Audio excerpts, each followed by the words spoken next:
Yep, they're at it again, trying to co-opt our lineage, trying to invade, trying to tether. But we won't let that happen. We won't ever let that happen. The price of freedom is death. We're coming to get our check. Welcome, my brothers and my sisters. We have much to discuss. We got to go deep this evening, and I appreciate every single last one of y'all for being here. We're gonna get in deep. First off, it's the beginning of the month. We got to start off with this. Now, I know normally we have a tradition where we do the live call-ins, which we will be doing. Okay, I just got to push that off to another date because I got to get this out the way. Y'all see the shirt? Y'all like the shirt? Y'all see it?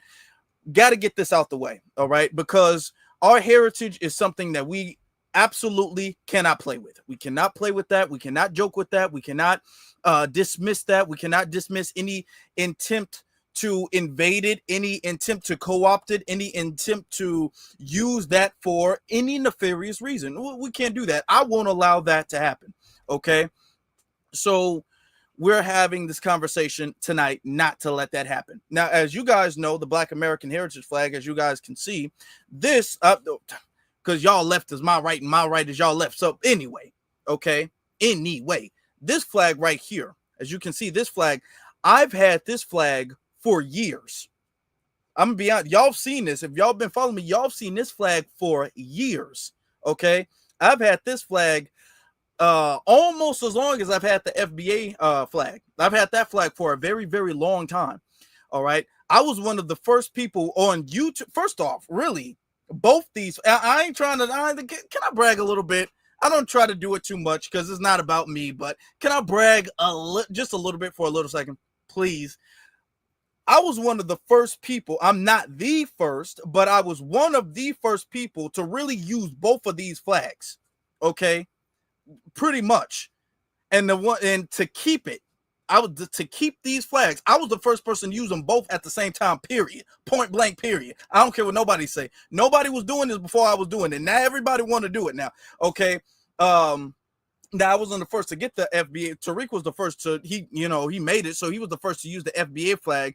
I got it soon after that. And I've always kept it. I remember when it was the big thing at the back. You know what I'm saying? And then I wanted to use the Black American Heritage flag. I've been doing that for years before the flag got popular and everything like that. But now everybody wants to, and that's good. Everybody wants to use the flag. But before people were using the flag, I've always been repping the flag. So I have deep love for the flag. And the reason why I use both these flags, let me tell you why I use both of them instead of one flag. And I want us all to kind of lock in with me on this, right? The reason why is because I believe that our lineage is so deep and so cultured that one flag can represent one thing and then another flag can represent another thing, and they can both represent properly our lineage. When we look at these flags here, right? Let me put these flags up, okay? When we look at these flags, you have the Foundational Black American flag, then you have the Juneteenth flag, then you have the Black American Heritage flag, and then you have the Sulon flag, okay? Or the Sulon flag, right?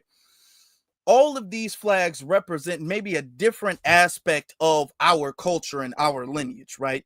Because we've been here for a very long time. We were here before anybody else was here. Okay, I keep saying that. We were here before anybody else, and we've been here for such a long time.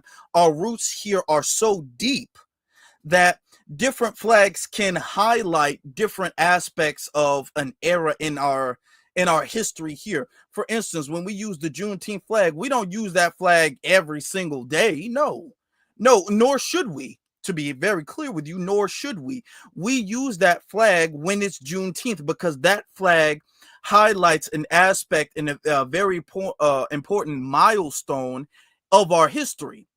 So that's what that flag represents, okay? The Black American Heritage flag, that flag represents a very important milestone in our history during the Civil Rights Movement because it was created in 1967 during the Civil Rights Movement to show our pride and our lineage specifically, okay, and to show how even back in the day we've had aspects of our pride and our lineage. So to me, that flag is almost like, to how I've always seen it, that flag to me has always kind of been like the civil rights flag, because it came during the civil rights movement in 1967. So I've always kind of seen it as like, okay, that flag kind of represents our civil rights and our cultural, during the civil rights movement, our cultural pride that we had there. All right. The foundational Black American flag, that flag represents the lineage as a collective from the start to right now. Okay, it even represents, because you can see you can't see it right here, but you can see the numbers. You can see on the numbers being 1526. That represents when the Spanish bought the Moors here and the Moors fought them off, and it represents our power here as a lineage. Okay, being the foundation of America, not just being American, but being the builders and the foundation in the core of American, being really the true Americans. Okay, because we started when America started, and there would not be an America if it wasn't for us. So that's what that flag can represent. The Sulani flag. We gotta kind of give the definition of Sulon or whatever, but that flag also represents another, a kind of like another aspect of the foundational Black American flag, but it's just a little bit different because it kind of blends in the Black American heritage flag, and it kind of blends in America as well too, with the stars kind of faded away. So there's different aspects to different things. There's different aspects, but they can all represent us, and they all should, because our lineage is deep. Our lineage is diverse. All right. We have a lot of different people who have a lot of different pride in where they're from. You know, we have flags of the states we're from and pride in the states we're from. There's Gullah Geechee flags and all of these different flags. We represent as a collective a lineage, but in that collective, in a tree, let me use this example. In a tree, what you have one tree, but you have several different roots in that tree. One tree has several, especially a really, really big tree, several different roots. This root might go here, this root might go here, this root might go here. Any plant has several different roots, and the roots get deep and go into the ground and spread and intertwine with other things. This is who we are. Now, the lineage is the tree in this analogy, but the roots can go in it. The roots are very deep, and it goes in many different directions. All right. So this is what, everybody, we are all a part of this lineage. All of these things mean the same thing, and there should be no division about it. It should only be pride and love about it. Okay. Even our states, how we kind of rep our states, everybody, for right now. And I really don't normally do this, but I want to do this tonight. Everybody, can y'all rep y'all state and tell me what state? I know some of y'all, but y'all, everybody put their state, where you're from, the state you're from, or the city that you're from. Let's put that in the chat room, because even the cities that we're from represent almost like a subculture of the bigger culture. Okay, so whether that's Louisiana, whether that's Mississippi, whether that's Chicago, whether that's New York, whether that's New Jersey, whether that's Georgia, Atlanta, Sacramento, whether that's California, whether that's Crenshaw, whether that's Oakland, whether that's wherever. Okay, Baltimore, whether that's Wisconsin, whether that's North Carolina, South Carolina, Virginia, all of these different places. Everybody has different places, but all of these things and all of these different ingredients add together and makes what we are today, makes foundational Black Americans. Philadelphia, Mississippi, all of these different places, Florida, we can talk about all of these different places. Can't forget about Texas. Okay, shout out to H-Town, shout out to everywhere everybody is from. Okay, all of these things come together, and we're all proud of where we're from, and we all should be proud of where we're from. And we can all understand that each state that you're from, each city, each block, each house that you're from is a root to the bigger tree. Everywhere we're from is a root to the bigger tree. And we can all enjoy our individual roots or our individual branches, but we're all a part of this tree. And that's the beauty of it. That's the love of it, okay? And this is what we've been saying for the longest time. This is the pride that we're starting to have. We've been saying this for the very longest time. And a lot of people didn't like this at first. A lot of people were saying that this was divisive. A lot of people remember when we first started, everybody was talking about that FBA was a hate group and FBA was divisive and FBA was KKK and blackface and FBA was this and FBA was that and the boo up the bam. They were saying all of that. They were saying all of that. And we're going to show some receipts because we're not going to let nobody slide playing with us. That's one thing we ain't going to do. That's when, no matter what state you from, I don't care what state you from, you ain't going to let nobody play with you. That's one thing our lineage do have in common. Okay, I don't care where you from, you ain't going to let nobody play with you. We ain't going to let nobody play with us. So what I'm going to do, family, is play the copyright disclaimer to establish to YouTube that everything we play thus forth is protected under the guise of fair use. As I'm doing that, what I would greatly appreciate every single last one of you guys to do is to hit that like button, hit that subscribe button, and the notification bell. And we'll be right back.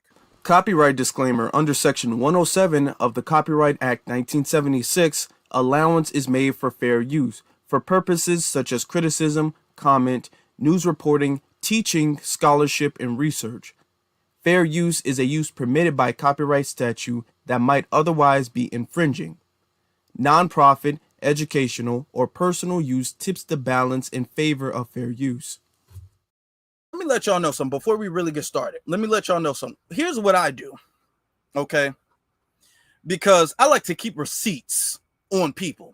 And I know said people, consciously, unconsciously, Mr. Lee, Mr. Coward Lee, Mr. Conscious Flea, all of you, I know you're listening. I know you're listening. I know you are. So sit down and listen, okay?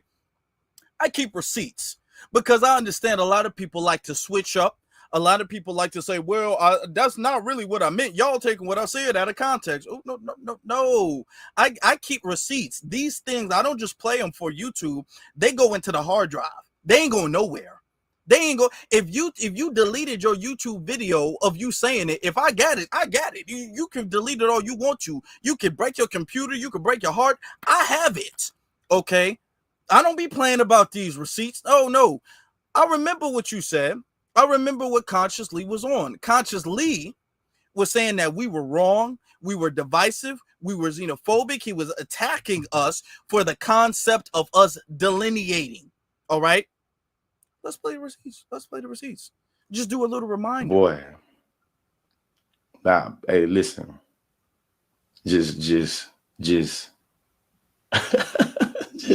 they steal our culture and our resources and be able to prop up their home countries, that shit gonna cease to exist. So you gotta have individuals that get paid like the FBA to literally try to manufacture, you feel me, all type of division within the black community, especially in America, because they know that if niggas come together, if people of African descent come together, they recognize it's gonna wreak havoc on the world.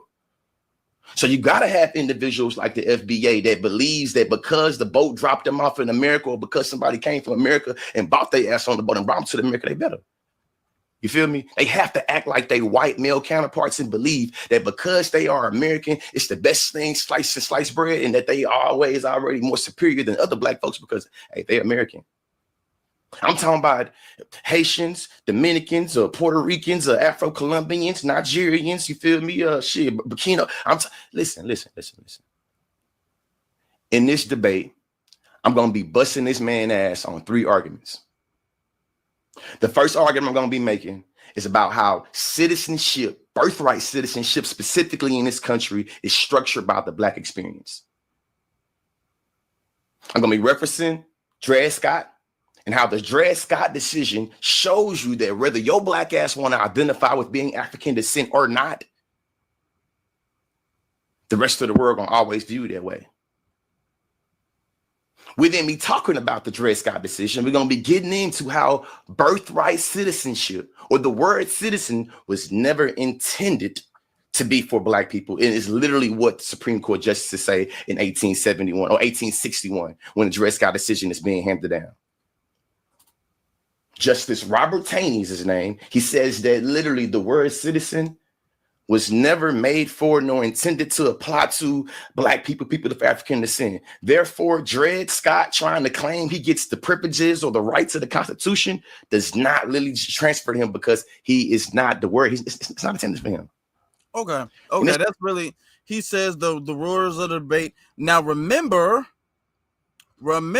he said we were all getting paid. Remember, that's what he said. We was all getting paid. Now, we're going to fast forward to the debate part where he's debating about us being blackface Klan members. That's what he was saying. The movement is pushing the way it is because at one point we thought we had some type of code. Why is he giving the Wakanda? What is this? What is he trying to be, a mummy? Why is he okay? Let me not get distracted, y'all.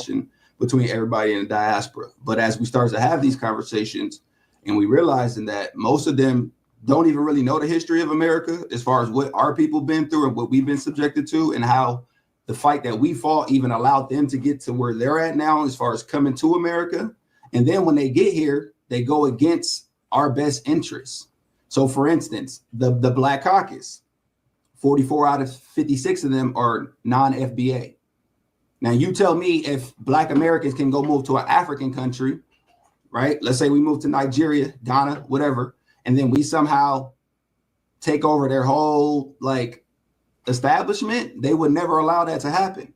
But we've somehow, in this coalition that we created, have allowed people to come to our country and get in positions to where they can strike down things that could benefit Black Americans. And their whole argument is, well, for instance, Byron Daniels, he's a Republican.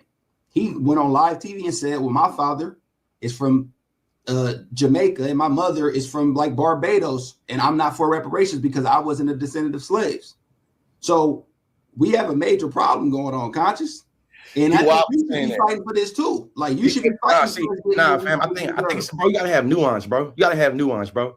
Within the Black community, it's suckers, it's sellouts, it's Uncle Toms, it's coons. You acknowledging to me that within the international community, it's sellouts, it's suckers, and it's coons. That's not to me a way I'm gonna view that whole community, bro. I know it's suckers within the Black community. I know that it's Black people within this community and our community. It don't mean no good for us. You feel me? It don't mean no good for everywhere else. I ain't gonna say because just a couple of us here, they don't mean they don't give a damn. To me, it's like that's what I'm trying to get you to think about, bro. It's thinking about how can we generalize an entire group because some motherfuckers in there don't agree with us. I've met more Caribbean people that fuck with the diaspora of Black people than I have that don't. You feel me? And then even this, what they do don't dictate my principles, bro. Don't dictate my humanity. You see what I'm saying? Of course, I know that we can get, listen, when niggas don't get reparations, it's not because some non-Black Americans disagree with us. The same way when No. Okay, now here's the thing. It's not about, at this point in time, it's not about nobody being cool or not cool. Whether you cool or not cool, you're not FBA. And that don't mean you bad. FBA don't mean good or bad. It's just a lineage. Okay. The lineage is not, no lineage in the world is good or bad. It's the people of the lineage that makes it good or bad. But the lineage is just a lineage. Lineages are neutral. It's the people within the lineage that make it good or bad. We're the people within the lineage that makes it good or bad. Okay. So it's not about, well, you know, you're not a part of the lineage or you're a bad if you're not a part of the lineage. No, if you're not a part of the lineage, then we just got to have the conversation with you out the room. Point blank, period. This ain't about, and he keeps trying to make it seem like this is about us hating other people or having some issue with anybody else. No, this is not about that whatsoever. It's not, you can, let's say you love everybody else. Let's love them all. That don't mean they invited in a conversation. That don't mean that. There's conversations you could have in your with your parents that you wouldn't want your aunties and uncles to be in. No, don't mean you don't love them. But there is a time and a place. And before now, we have made the mistake of feeling like all skin folk need to be involved in the conversation. Now we don't feel that way no more. Now we do not feel that way no more. And he's framing this as the Black KKK. That's what he's framing this as. Let me go to this clip real quick. Because I want to move and I want to show you guys the type of time. Conscious. Let's get it going, man. Let's get it going. We've waited long enough. Yes, sir. I want to give you your time, get your little opening monologue off. You feel me? I'm a guest on your show, but I'm here. Nah, I was ready to get it going, but to show you though, do you want to speak first? Or do you want to speak last? And how long you want the speeches to be? I think I need like 2 or 3 speeches. That's It's it. up to you. I'm here. Whatever you want. I'm willing to suffice to that. So let's get it. Okay. 5-minute speech. Yep, that's cool. You want me to go first or you go first? You can start off. Well, we doing 3 topics, right? We going in what order? We want 3 topics. What are 3 topics? You said I believe it was Pan-Africanism, immigration, and birthright citizenship. Yeah, I'm put all 3 of those arguments together. It makes sense to you. Bet. I'm just gonna set the timer right here. You know what I'm saying? Make sure we stick to the punctuality. You know what I mean? That way it's gonna go off the tracks right here. 5 minutes. So right here in this 5 minutes, man, all I'm gonna make is 3 arguments. Our first argument, which I've already went over, but he went here yet. First argument is about birthright citizenship in this country, especially when it comes to the law, is structured by the Black American experience. From the Dred Scott decision that decided that the word citizen was never intended for people of African descent. That's very important. It's literally written within the code of law, but also talks about how Black people were never intended to be for the word citizen. What happened was in the 14th Amendment was passed. The 14th Amendment overturned the Dred Scott decision that said that any individual that's naturalized in America is what they call a birthright citizen. My point to you and all the rest of the FBA gangsters is that when we start talking about birthright citizenship in this country, it is always already about Black people. Right now, they're talking about it in conversation to immigration. What we know is individuals that understand the law is that the law sets precedents. If you're able to overturn a particular law, that law and what precedent it sets also becomes overturned. So when we start talking about Donald Trump being able to sign over an initiative to overturn birthright citizenship, my argument is that is going to have an impact on the political, social, economic reality of Black people, because that particular law is what literally birthed our citizenship into faction. Number 2 argument is that even if you believe that you don't care about, you feel me, the Black immigrants, the Haitians, you feel me, the Dominicans, the Puerto Ricans, even if you say you don't care about them, right? We know that them are always in proximity to us and how we live. We know that whether you live in LA, Houston, New York, Chicago, Miami, Black communities are always in proximity to the immigrant communities. My argument is that we understand this, and it's the reason why it's important, is that these police. Okay, I just gotta pause it. I'm trying to let it play because I'm trying to move past this point, but I'm gonna let it play. Okay, this is him attempting to fearmonger and say that ICE is an issue for foundational Black Americans. This is him trying to fearmonger, and he's been trying to do this all year long. Can I ask y'all a question real quick? Just a question real quick. Y'all know I like my questions, right? Let me ask you this question. How many foundational Black Americans have been deported? In 2025 alone, how many foundational Black Americans have been deported? Answer that question for me, please and thank you. Please and thank you. Answer that question for me, because I've not yet found a single one. A single foundational Black American that's been deported anywhere. Okay, a lot of people saying none, 0, 0, 0. So it's not just me. Nobody has. Though, even if ICE comes into your neighborhood, you as a foundational Black American, they're not looking for you. And let's say you get mistakenly, they grabbed you or whatever the case is. They're not deporting you. There's not a single one of us who's been deported. They've been saying all year long that we next. Oh, he coming to get us next. Ain't got one. Got hundreds of thousands of them. Ain't got one of us. Ain't got one. Not one. But yet you're sitting up here. He's sitting up here saying, well, we're close to immigrants, and you know what that means. No, I don't know what that means. I think that means it's a problem. I think that means they need to leave. That's what I think it means. It's a problem. They need to leave. By Mr. Unconscious Lily, by him saying that, emphasizes what we're saying. He's not even smart enough to understand this. I know he's listening, so I need you to pay attention. You're not even smart enough to understand what you're doing. Only emphasizes what we're saying, because we've been saying that these people have invaded our community. These people are in here. These people are siphoning resources that belong to us, the very little bit that we do get that are allocated to us. They're siphoning that off. They're tethering themselves, and they're becoming obstacles for our progress. So by you saying that our community has been in close proximity to their community only furthers our point that they need to leave, because y'all were trying to make the argument that their community didn't affect our community. Now you're trying to make the argument that they're so close, ICE can be in our community. But what you've done is you've really told on yourself. You don't even know you did that. You told on yourself, because you're saying the same community that we're in, a bunch of illegal aliens are in. That means they need to leave. Okay? Now, let's be honest. They shouldn't be here, period. They shouldn't be here, period. But let's say they were in the dominant societies community. Let's say they were over there.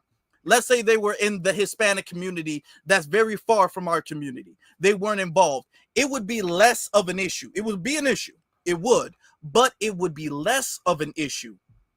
But the fact of the matter is that they're in our community. Okay?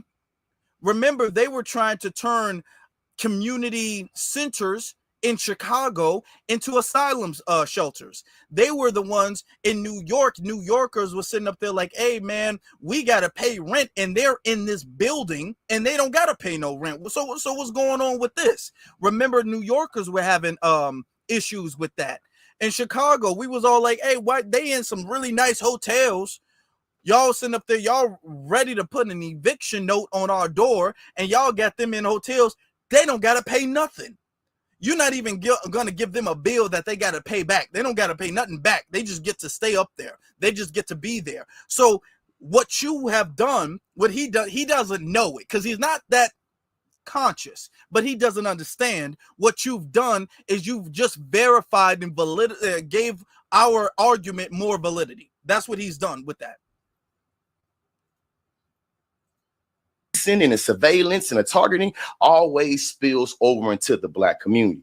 Always spills over into the Black community. So while there are surveillance in, you feel me, the Dominican community or surveillance in the Haitian community, that surveillance also has an impact on how we live in proximity to who they surveillance and who they targeting. That is two reasons why I'm telling you for sure. And when win this argument, win this debate. Okay, let me just handle is that these is the reasons why Black people should also care about what's going on, specifically when it comes to birthright citizenship and when it comes to mass deportation. The third thing is, to me, the most obvious thing, and the reason why I know, but it's like, when you respond, make sure you respond to the three arguments I'm saying. You feel me? Because you want me to go first. I mean, you definitely ready to respond. So the whataboutisms ain't gonna get you nowhere in this argument. You see what I'm saying? The third reason, when Donald Trump talks about deporting the enemy within, when he talks about starting next with the homegrown criminals, everybody in the foundation of Black Americans, can y'all acknowledge to me, right, that the people that are most likely to find themselves criminal, Black people, the most people to find themselves convicted as a punishment of crime, Black people. So when Donald Trump says that he's going to start now with the enemy within or go next, you feel me, with the homegrown criminals, why would our Black asses not think that we are not next in line? Showing you that when it comes to deportation, birthright citizenship, or even the policing, Black people should care about this. You see what I'm saying? That's him. We're next in line. And I asked you guys a question earlier. How many of us have been deported? Y'all said none. We know none. If any, and how we know it's none, because if any foundational Black American was deported, I believe, to be honest, a lot of the Democrats want us to be deported. I think they want us to be deported because I think they want to say, see, we told you guys, y'all was next, y'all didn't believe us, y'all should have voted for Harris, we told you guys, now y'all getting deported, ha. That's what they want to say, but they can't say that because none of us has been deported. None. If a single one of us was deported anywhere in the world, whether that's Africa, the Caribbean, somewhere in South America, anywhere in the world, Conscious Lee would be sitting up there doing backflips on a trampoline, talking about, see, I told you guys I was right. I told you guys we should have voted for Harris. I told you guys Trump was going to deport us. I told you guys y'all was wrong. Y'all hateful. That's what he was saying. That's what he would say if it ever happened, but it's not happening. Y'all keep saying it's gonna happen, it's gonna happen, it's gonna happen, it's gonna happen. I'm seeing Javier, I'm seeing Jose, I'm seeing Lopez, I'm seeing all of these other people getting deported. I'm seeing a whole bunch of Asians getting deported. I'm not seeing a single foundation Black American get deported. I'm seeing tethers getting deported.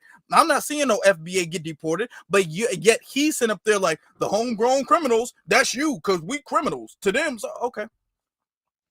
We not getting deported though. Trump been in office for going on a year now. We ain't getting deported though. We ain't getting deported. But this was the stance he made. And then when we was talking about how tethers are an issue, this was the stance that he made.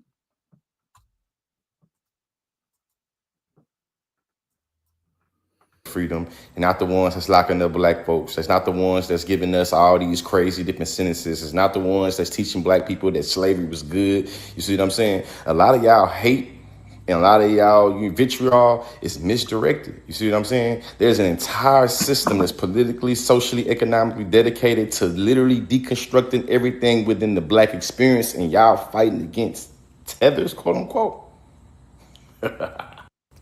We're fighting. So he's laughing about the fact that we're fighting against tethers. We're fighting against anybody who's a problem.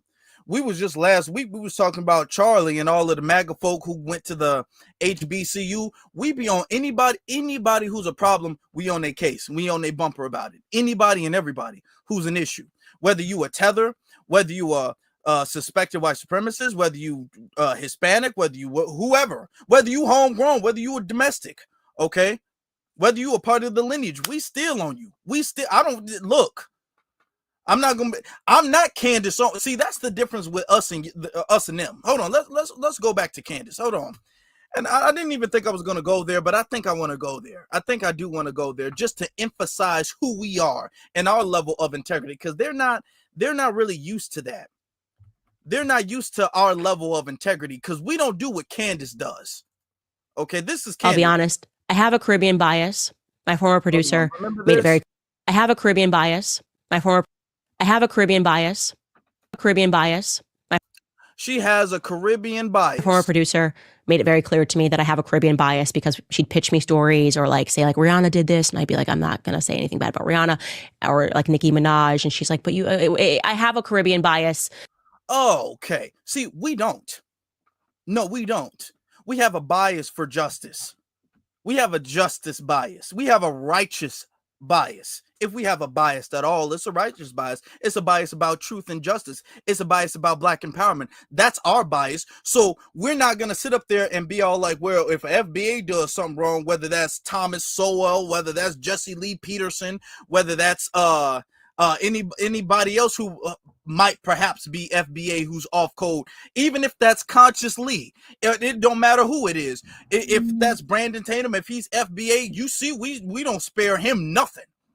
We don't spare him a damn thing. Okay, we don't care who it is. Okay, and if it's them, we gonna get on them. If it's if you non-FBA, we gonna get on you. Whether you Brian Daniels, whether you Myron Gaines, all right, whether you Obama, whether you Kamala, whether you what's another one? I keep forgetting. The name keeps slipping. The Westmore. I don't know why I keep forgetting that name. Whether you Westmore or whoever, okay? If we got a bias for Black empowerment, okay? That's our bias. Anton Daniels, wherever lineage, because he claiming he FBA now all of a sudden, but wherever lineage he is, we be on his bumper. Y'all saw me talk about him last week, okay?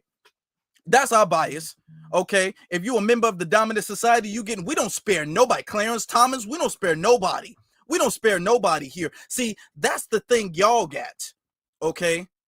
No, y'all worried about test. No, we worried about anybody and everybody. If we see you being a problem, we gonna get on you. See, that's integrity. That is something that they're not used to, so they can't recognize that and appreciate that when they see it. They can't do that.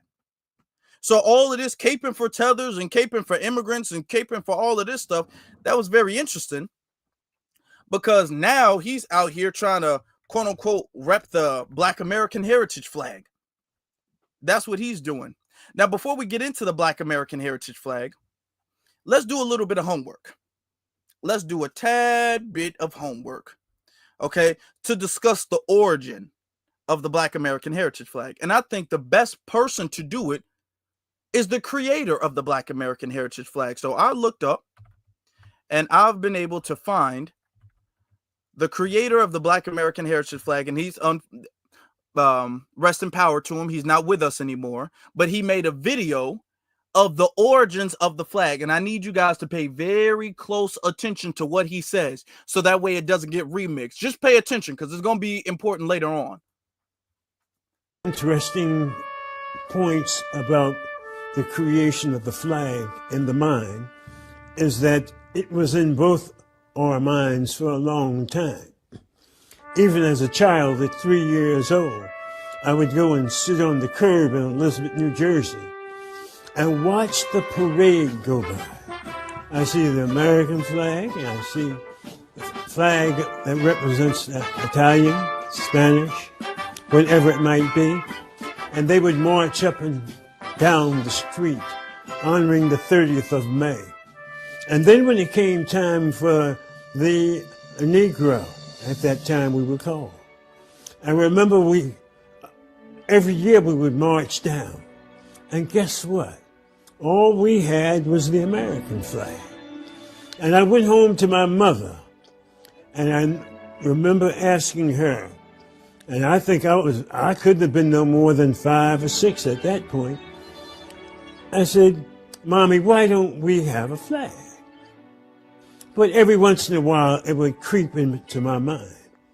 Until one day, when this gentleman by the name of Gleason T. Jackson, a neighbor of mine, sat down with me and started talking about the idea of something we could do in the 60s about trying to make progress for our race of people. And then he mentioned the word of a flag. I said, if you're willing to try, I'm willing to be there with you. I have great thoughts about it. I think it will take some time, but I want to design a flag. And that's when we started. The next process was for us to be able to get together, to sit down and talk about what we wanted to put in the flag. But after about 2.5 weeks, we came up with this idea to make a flag that had diagonal stripes of red and black, and to have a fig wreath circled in the center of it, and a blunted sword. And of course, we had to recognize that each item, we had to have some sort of explanation. And then when we looked at the blunted sword, we thought of the feeling of having pride, and also knowing that when you have a blunted sword, when you blunt it, you learn to curdle the earth. And then we thought about the wreath, which we also had in the color gold, that would be for peace, prosperity, and everlasting life. And the red would be for the rich blood we've shed for freedom, justice, and human dignity. And the color black was for the pride in our pigmentation. The inspiration basically came from us sitting down, not only sitting down and talking about it, but I would go to the library, he would go to the library. We'd both go. And we sat down and looked at all the different items. There's a thought pattern that we put into it. I mean, I think about, there was a piece of the musician in me. There's a piece of the businessman that was in me, and there was a piece of the child that's still in me, that I could stand there and wave the flag. Well, the first thing we did with it was, our thoughts were, we have to let the community know about it. And of course, Gleason and I decided one day that we would go down to City Hall to make this happen, that we would be able to unfurl the Black American Heritage flag. Well, of course, when we laid this plan out to the mayor at that time, he was absolutely, unbelievably stunned that we would come with a thought like that. And of course, we had the thought of saying, we can make this happen. That was in our hearts. There was some opposition to it. But the fact of the matter is, we had come up with a final decision that the flag would be put up on March 5th at City Hall in Newark, New Jersey. Wow, what a wonderful moment to see something like this actually happen. And as we got closer to City Hall, on a flagpole standing outside, on a high flagpole, we saw the Negro flag being unfurled. What a wonderful moment for Gleason T. Jackson and Melvin Charles. I felt like I had won the Super Bowl. I really thought that way. I saw this happening. And I was very proud of it. And I'm proud of it every time I see it unfurled. I'm proud of it every time I speak about it. I'm proud to be here at this very moment of my life to speak to you about it.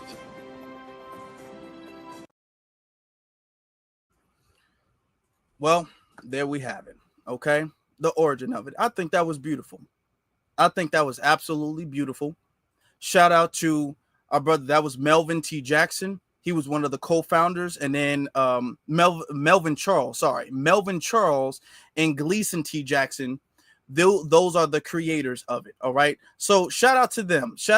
Let's put some black fist. Can we put the fist emoji in the chat room for our brothers who designed this, who said, hey, we need to do something, and a flag can be very empowering. Flags are very empowering. Which is why flags are so empowering. This is why nations literally have laws about their flag, because flags are meant to represent the strength of a nation or the strength of a people, the strength of certain things. This is why there are literal laws about the American flag and things you can and cannot do. All right. This is how powerful this is. So shout out to them for that. All right.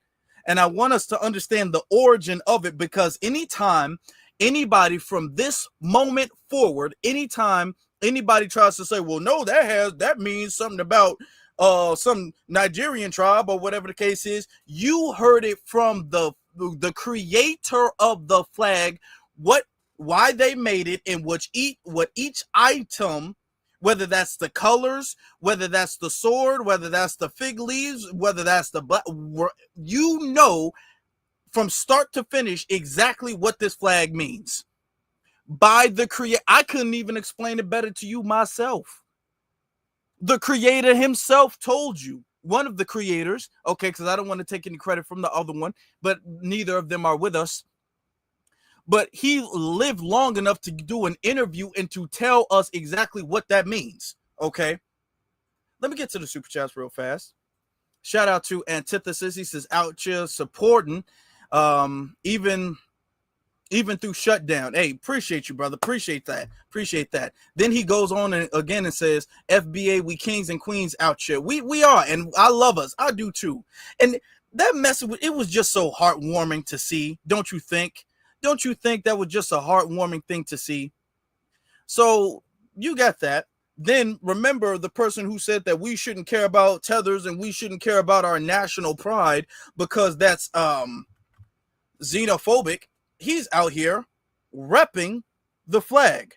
And respectfully so, you have some foundational Black American brothers and sisters who was getting on his bumper about it, okay? Because we don't like that false representation, okay? Hold on. It's coming up. This is behind me in this. Now all of a sudden, he's repping the flag. Let me tell y'all why. Consciously is a Democrat. Sure, we all know this. But why are the Democrats doing this? Because they want to co-opt. This is an attempt to co-opt. I'm going to explain why a little bit later, okay? I want the brother to go ahead and say what he has to say. They showing their ass behind me in this flag, man. Watch this clip. Lord have mercy, y'all. Now, you watch this video right here. This is Consciously. He's dancing to Mona Leo. That song with the Sulon flag in it, right? Why? Why is he doing that? Why is he doing that? See, I understand why, though. You know what I'm saying? I really do. See, when you push so hard for the Democratic Party, you say some wild shit. And this man said a lot of foul shit to black Americans, especially for the ones that want to delineate. This man was riding the coattails of the Democrats so hard, he said the emancipated people will be deported. This man ran a campaign saying that we can be deported too. This man gave false information about foundational black Americans. He said a lot of false things, but just mighty funny that he's repping the flag now. So before I get into them other... Now, let me tell you guys why they're doing this. This is an attempt from the DNC to do, okay? The GOP actually does this a little bit as well too, but the DNC are really doing this because they understand now that, okay, let's really get deep actually, because we have to understand history. A lot of people, when we have our movement today, a lot of people ask the question, what is this? What is this movement? What is this movement about? Is this the FBA movement? Is this the reparations movement? Is this the delineation movement? What is this? Here's the answer to that. This movement is all of the above. This is all of the above because the movement has always been, and I'm talking about from the days of Nat Turner, from the days of Harriet Tubman, from the days of the first slave revolt, from the days of all of that, the movement has always been to counter the world's greatest evil. What is the world's greatest evil? The world's greatest evil is the system of white supremacy. So the cure and the antidote to the system of white supremacy is black empowerment, because white supremacy is built off of being against blackness and black people. So the movement has always been about black empowerment. Now, black empowerment, because times change, eras change, the goal stays the same, but the objective changes depending on what era you're in. Like back in the day when Harriet Tubman and Nat Turner, they were fighting, it's the same movement, but the era they were in an era of slavery. So the assignment was to get rid of, was to free the slaves. That's their assignment, whether that's the Underground Railroad, whether that's burning down the plantation, regardless of that, shout out to the Maroons and John Horse and them, regardless of that, it's the same movement. But because of the time they were in, the assignment was based on, and this is the thing we have to understand, the assignment is always based off of the time that you're in. So in the time that they were in, the assignment is freeing the slaves. Okay. Then when we left slavery, then you have Reconstruction. Now you got Booker T. Washington, and you have I cannot, Frederick Douglass. I don't know why that name was slipping my mind. You have Frederick Douglass, you have Sojourner Truth, you have all of these brothers and sisters during that time. The assignment, the mission was the same, the goal was the same, but the thing is that, okay, now they're not trying to free the slaves. Now they're trying to build another community, okay? They're trying to build the black community. So the mission is the same, but the assignment, because the era is different, is the same. All right. So now, okay, we got to strengthen the community. We got to build a good black image and everything like that. That's the assignment. Okay. And then a little bit after that, then you have, for instance, the Harlem Renaissance. Okay. And what they were doing and trying to cultivate a strong black community in Harlem. The mission is the same. W.E.B. Du Bois, shout out to W.E.B. Du Bois. The mission is the same, but the assignment is different. All right. Even during the time of Malcolm X and Martin Luther King, the mission is the same, but the assignment is different. Now, y'all, there was a lot of protests for ending segregation so we can be able to buy homes and ending all of this stuff and fighting for voter rights and fighting for our rights as citizens here. The mission is the same. Because of the era, the assignment is different. So now we're on the same mission. I want us to understand something about what we're doing. The same thing that Harriet Tubman was doing is the same thing we're doing. The same thing that Malcolm X was doing, that Dr. King was doing, that Rosa Parks was doing, that Frederick Douglass was doing, that Ida B. Wells was doing, that Sojourner Truth was doing, is the same thing we doing. Because we on the same path. It's just because of the time we're in, the assignment is different. It changes based off the time. So now we're in a time where delineation is the assignment. Now we're in a time where reparations is the assignment. Now we're in that time, okay? So everything, it evolves and it shifts. So this is what we're in. These are the assignments that we're in. Right now we live in this era where these are our assignments, okay? And we need to complete this so we can get to the next thing, all right? And the next thing, and eventually all of our assignments in every era doing their mission and accomplishing what they need to accomplish is going to eventually lead to the system of white supremacy being dismantled and replaced with a system of justice. That's what it's supposed to be about. All right. So this is what we're in. With them, they understand. With the DNC, they understand the assignment. So because they understand what we're doing as far as delineation, they're saying, okay, so we can't get them with the Pan-African thing because they understand FBA. Y'all know the assignment. Y'all locked in. Y'all know the assignment now, so y'all get it. Cool. So we can't get them with the Pan-African thing. Fine. So what we're going to do is we're going to try to crowbar our way in with the Black American thing. How about we do that? Because they understand whether people like to use FBA or Sulon, Freedmen, Black American, all of these are identifiers for the same group of people, which is why I don't try to argue with people. Okay. I don't try to argue. Y'all know, come on, what the best term is, but come on, I don't be trying to argue with people. But the thing is that right now, everybody kind of locked in. We kind of all in alignment as a lineage with the assignment. So we not really on no whole, we all from the motherland, we all from Africa, and we all need to dismiss and disregard America, and we don't need to have no pride in this country. Nobody is on that type of page. Nobody. Not especially the youth. You will have some old Democrat shills who's on that type of page, but really nobody's really on that type of page no more.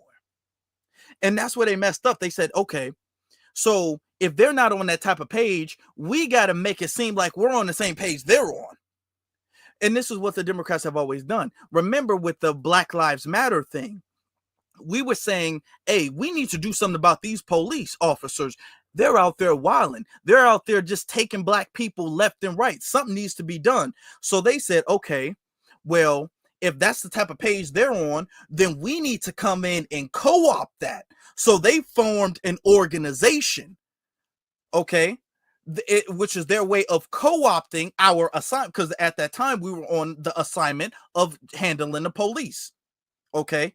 We're still kind of on that assignment, but we were really heavy on that assignment during that time. So they said, okay, we're going to have to co-opt that. Now they understand that we're on a lineage and heritage assignment. So they said, okay, well, we're going to have to co-opt that. So now we're going to say, hey, I'm Black American too, and I have just as much pride as being Black American, just like you guys. Oh, Black American, Black American, Black American. Yeah, we're all cool. And then that's their way to earn credibility and to legitimize themselves. And then they're going to be like, yeah, we got to get Trump out of office, man. We got to vote for the Black woman, Kamala Harris. We got to do all of that. That's their way of co-opting. Okay. The same way they did, or they kind of didn't really succeed, but the same way they attempted to do with the Black Lives Matter movement. All right. But listen to what he has to say about the Black American heritage flag. Listen to this. Now, just remind you, y'all literally just heard the creator of the flag explain the flag. But now listen to Mr. Conscious Unlee, or Unconscious Lee. Mr. Lee, Mr. Conscious Fleer. The piss poor constructive arguments. Let me school y'all on this flag, man. I just so happen to have a degree in African American studies, while I learned a couple of things about this heritage flag. Oh, this is coming from the original Black American Heritage website as well. Read it with me. Talking about the symbols of this flag specifically. Superimposed on the black stripe is a golden wreath of fig leaves. The cultivated fig is a native of Africa and ranks as one of the most ancient of life-sustaining fruits. But consciously, you can't be proud of your Black American heritage if you disagree with the foundation of Black American politics. Bullshit. Facts over feelings too. I ain't making none of this up. Y'all see that gold wreath right there? That's what the website say. Centered within the golden wreath is a blunted Moorish boarding sword, symbol of leadership carried by the great Moorish leaders of the 8th century. The 8th century. All this illustrates what I always tell y'all. Your lineage and heritage does not start on the plantation. Which is why even in the Black heritage flag, it has symbols that goes past the plantation, like to the 8th century, like talking about an ancient African fig. Never seen him use. Okay. This is why I let the creator explain it. Because if I said it, it would have been, well, that's Afro, that's your interpretation of it. Conscious has his interpretation of it, and it would have been an argument. I said, you know what? Let me find somebody better than the most perfect person to explain what the flag means is the creator of the flag. Let me explain it. And as y'all saw, I played the video. I didn't interrupt him one time. I didn't cut in. I didn't interject. I didn't put my 2 cents in.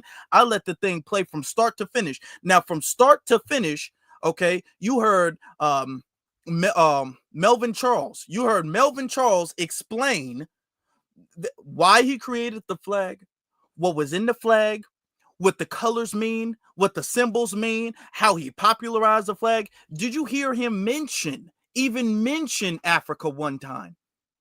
Was Africa brought up at all? One time, you heard the creator of the flag. Was Africa brought up one single time? No. Now you send up there talking about, no, well, this fig leaf comes from an ancient fruit from the tree of Africa, or whatever he said, and this stuff represents the 1800 Moors, and this stuff represents... where are you getting any of that stuff? I ain't know what? He's literally making that up. That is made up. That is literally made up. All of this ancient fruit, and we don't have this fruit, and this fruit come from... What? Why would the creators even put that in the flag in the first place? A fig from a fruit from another continent in a Black American heritage flag. What sense would that make? Come on. That makes some sense to y'all. It don't make no sense to me. That don't make sense.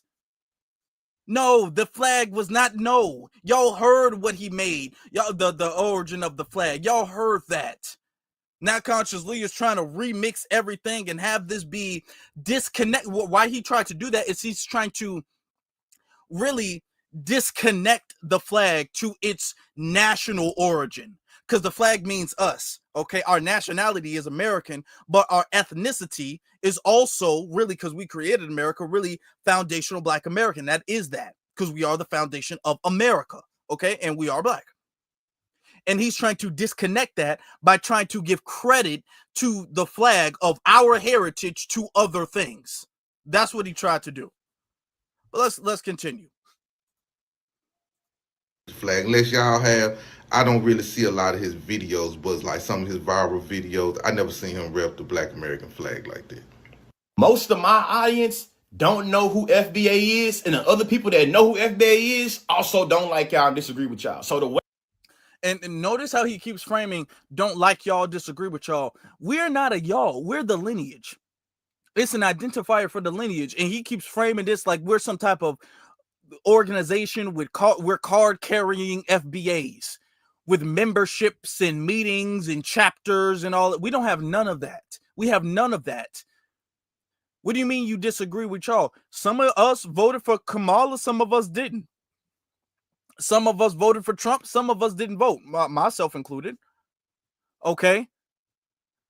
We are of many different people, foundational Black American. And let me make this abundantly clear. Okay. FBA. We're 40 plus million deep in this country. We come from different economic backgrounds. We come from different states. We come from, even though we have a lineage that is the same, we still have different culture. We still have different like subculture traditions. Okay. So for instance, there was in New Orleans, they'll do a parade that we don't do in Chicago. New York will do a parade that we don't do in Chicago. Chicago will do a parade that they don't do in Atlanta. All of these places. So we have our own statewide traditions and our own citywide traditions. Okay.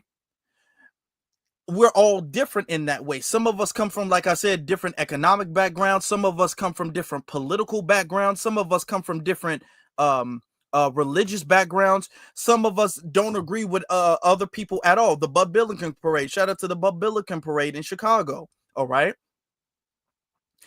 But we're all the same lineage. We're not a monolith. We're not a monolith. Okay. So if somebody says, hey, man, I voted for Kamala, that don't mean you not FBA because you voted for Kamala. You not being FBA means you not FBA. If you a part of the lineage, whether I like you or dislike you, y'all know some years ago, I'm not going to say their name because I don't want to give them that much clout, but there was a group of people that I really had to dismantle and to debunk. If y'all remember that, shout out to the ones who've been here for a while. Y'all remember that? I don't even want to give them no clout, but we was going at it on Twitter. We was going at it, okay? And I was debunking them, and that was I had to make sure that they didn't sabotage the movement. A lot of them are FBA. Some of them are actually not FBA. Some of them are lying about it, but a lot of them are FBA. I still disagree with. I still can't stand none of them. I can't stand none of them at all. Period. Okay, that don't strip them from the lineage. I don't get to dictate who's in the lineage based off of me liking you or not. I don't get to. Some of y'all in the chat room, y'all know who I'm talking about. Y'all know.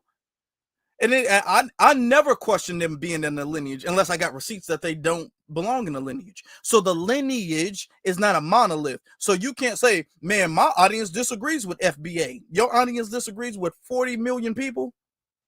Your audience disagrees with an ethnicity, because that's what it is.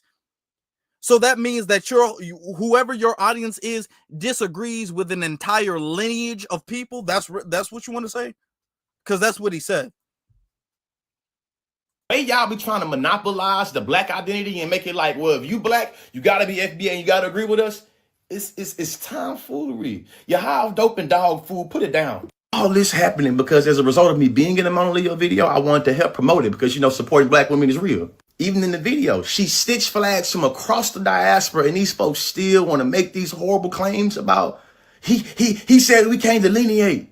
That flag is only about us. I'd rather push conspiracy theories than give this black woman credit for dropping a dope song. Oh, I should have known they was pushing it because all of a sudden now the Sulon flag and all this everywhere, it's performative. He a con. Y'all follow King Griff Con Man Tariq Nasheed talking about somebody a con. That lets me know.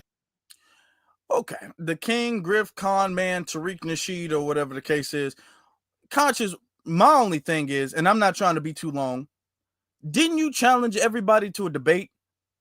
He challenged everybody to a debate. And he accepted my challenge. I said, hey, dude, you want to challenge people to a debate based off of the video I made about you. So I'm your problem. I made the YouTube video. It blew up. Now you're mad. So if you want to debate, and it didn't have to be me, but if you want to debate somebody, let's debate. He agreed to the debate. He agreed. I said, okay, I'm a DM you and we'll set it up. Never answered the DM. Never. He never answered the DM.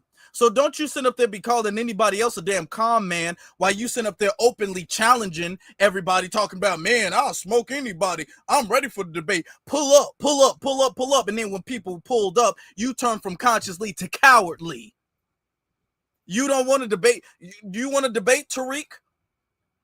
And Tariq, he's a grown man and he can speak for himself, but do you want to debate him if you calling him a grifter and we can compare what he's doing to what you're doing? What do you want to debate him? Because you don't want to debate nobody. Mind you, ever since then, Conscious has never opened up the phone lines, period.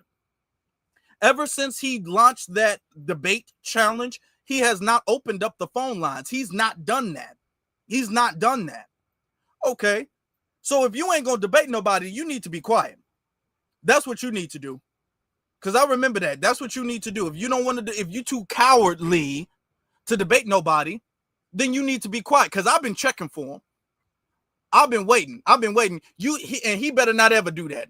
Because I'm going to drop everything I'm doing and I'm pulling up and I'm whooping him. And he know it. So you better not ever do that. He's scared to show his face. That's why he on TikTok where it's safe. That his Democratic talking points is not working. People not trying to hear about this. Hey, we need to vote Democrat. Hey, be scared of Trump. Be scared of Trump. Please be scared of Trump. Look at what Trump doing. Look what the Republican Party doing. Talking about lying? I told y'all that Donald Trump said he wanted to next start with the enemy within. I told y'all that Donald Trump told the Venezuelan president to build more prisons because he's next going to be starting with the homegrown criminals. I told y'all that it was preposterous to not understand that black people and criminality in this country is always tied together. So when he said he will be starting with the criminals, the homegrown criminals, he was talking about black folks. What do we see going on in D.C. right now? We see a lot of the funds that was taken away from giving black folks education and healthcare being given to ICE. And now who terrorizing black folks in D.C.? ICE, military. Yeah. ICE, military. Now, let's be honest. There was street harassment, and we documented that on this channel. We documented that when the National Guard was going. It wasn't even really the National Guard. It was really the state police under the guise of reducing crime, and we already documented that. Because we're not no MAGA-loving, Trump can do no wrong Trump supporters. We're not that. Okay? So we documented that. But you said ICE. He said ICE. Y'all heard him. He said ICE. ICE has not messed with no black people. ICE has not harassed no black people. He slipped that in there. Notice he was very careful. He slipped ICE and then he said the military because he wants to make it seem as if ICE is a problem. He wants to make it seem like, haha, I was right the whole time. I told you guys ICE was a problem. Y'all didn't want to believe me. Now, notice how he slipped that in there real slick. Funds that was taken away from giving black folks education and healthcare being given to ICE. And now who terrorizing black folks in D.C.? ICE, military. Yeah. No. And ICE needs to hurry up and get them out of here. Okay, you were the ones saying that they needed to stay. You and the rest of the Democrats, y'all were the ones saying that they do jobs that we don't do and they are necessary because the economy needs them and we don't want to go back to the fields and all of this stuff. We don't want to farm. Ain't nobody trying to farm. Ain't nobody trying to work at a hotel. Ain't nobody trying to do what they doing and they hard workers. And that's what y'all was doing. Okay, y'all said America would fall if we had mass deportation. America's still here. America is still here. Y'all said fruits and vegetables, they're gonna be apple gonna be $8. I don't see no apple being $8. You know, it's October. I'm seeing taffy apples all over the place. Ain't none of it. Well, the taffy apples are gonna be more expensive, but the apples ain't no $8 an apple. Where was all of this? Where y'all ain't gonna be able to afford no food, ain't gonna be no groceries, no vegetables, no fruits at the grocery store. I was at the grocery store earlier today. Guess what I saw? Fruits, vegetables, which was pretty much around the same price they were last year, around this time last year. For the most part, pretty much around the same price. A bag of apples and a bag of oranges are pretty much around the same price. With all of these mass deportations that y'all said we was going to starve, y'all said we were going to starve if there was mass deportations. Now there's mass deportations. I'm good. I haven't starved. Y'all here, so y'all haven't starved to death. We haven't starved to death, nor have we been deported.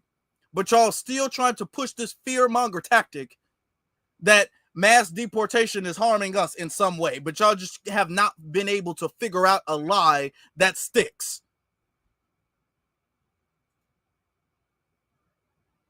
Yeah. These all facts that y'all mad I'm pointing out. Another fact y'all mad I pointed out, that Alabama is trying to send inmates to foreign prisons under a new proposed bill. Put this flag right here for a minute. Let's switch flags, man. When it comes to this Democrat shit, understand this, man. I got a better criticism for Democrats than these FBA gangsters could ever dream of. And I believe this piece that I titled, So It's Never a Time to Criticize Kamala Harris, really illustrates that. I've been critiquing and criticizing the Democratic Party for how they implicated in global imperialism for over 2 years. As a matter of fact, when I was in college learning about African-American studies, very privy to having a structural analysis and showing that both the red and the blue have insatiable appetites for locking up and unaliving black folks. Then why do you call us the damn KKK? If that's how you really feel, which is not how he really feels, why would you call us the KKK? KKK in blackface, and we working with white supremacists. You were calling us that because we were saying we're not going to support the Democratic Party anymore. And you were saying that makes us sellouts to the community. Now, all of a sudden, oh man, I've been on the Democrats. I've been criticizing them, and I've been doing this for years and years and years. Really? Was you doing that at the little White House cocktail parties that you went to, or no? Is he trying to be disrespectful or something? Man, if y'all don't take y'all paternalistic ass on somewhere, I ain't got to ask nobody permission to do a goddamn thing on a page that I made. It's a reason why this flag is old. I didn't just buy this. Y'all so self-centered like these white folks, y'all believe I did some shit for y'all? Hey, when Mona Leo asked me to be in the video, it had nothing to do with y'all. Y'all starting me to be like, y'all envious and jealous and y'all in the video. What is it? One of the many videos. Dude, nobody even noticed you in the video.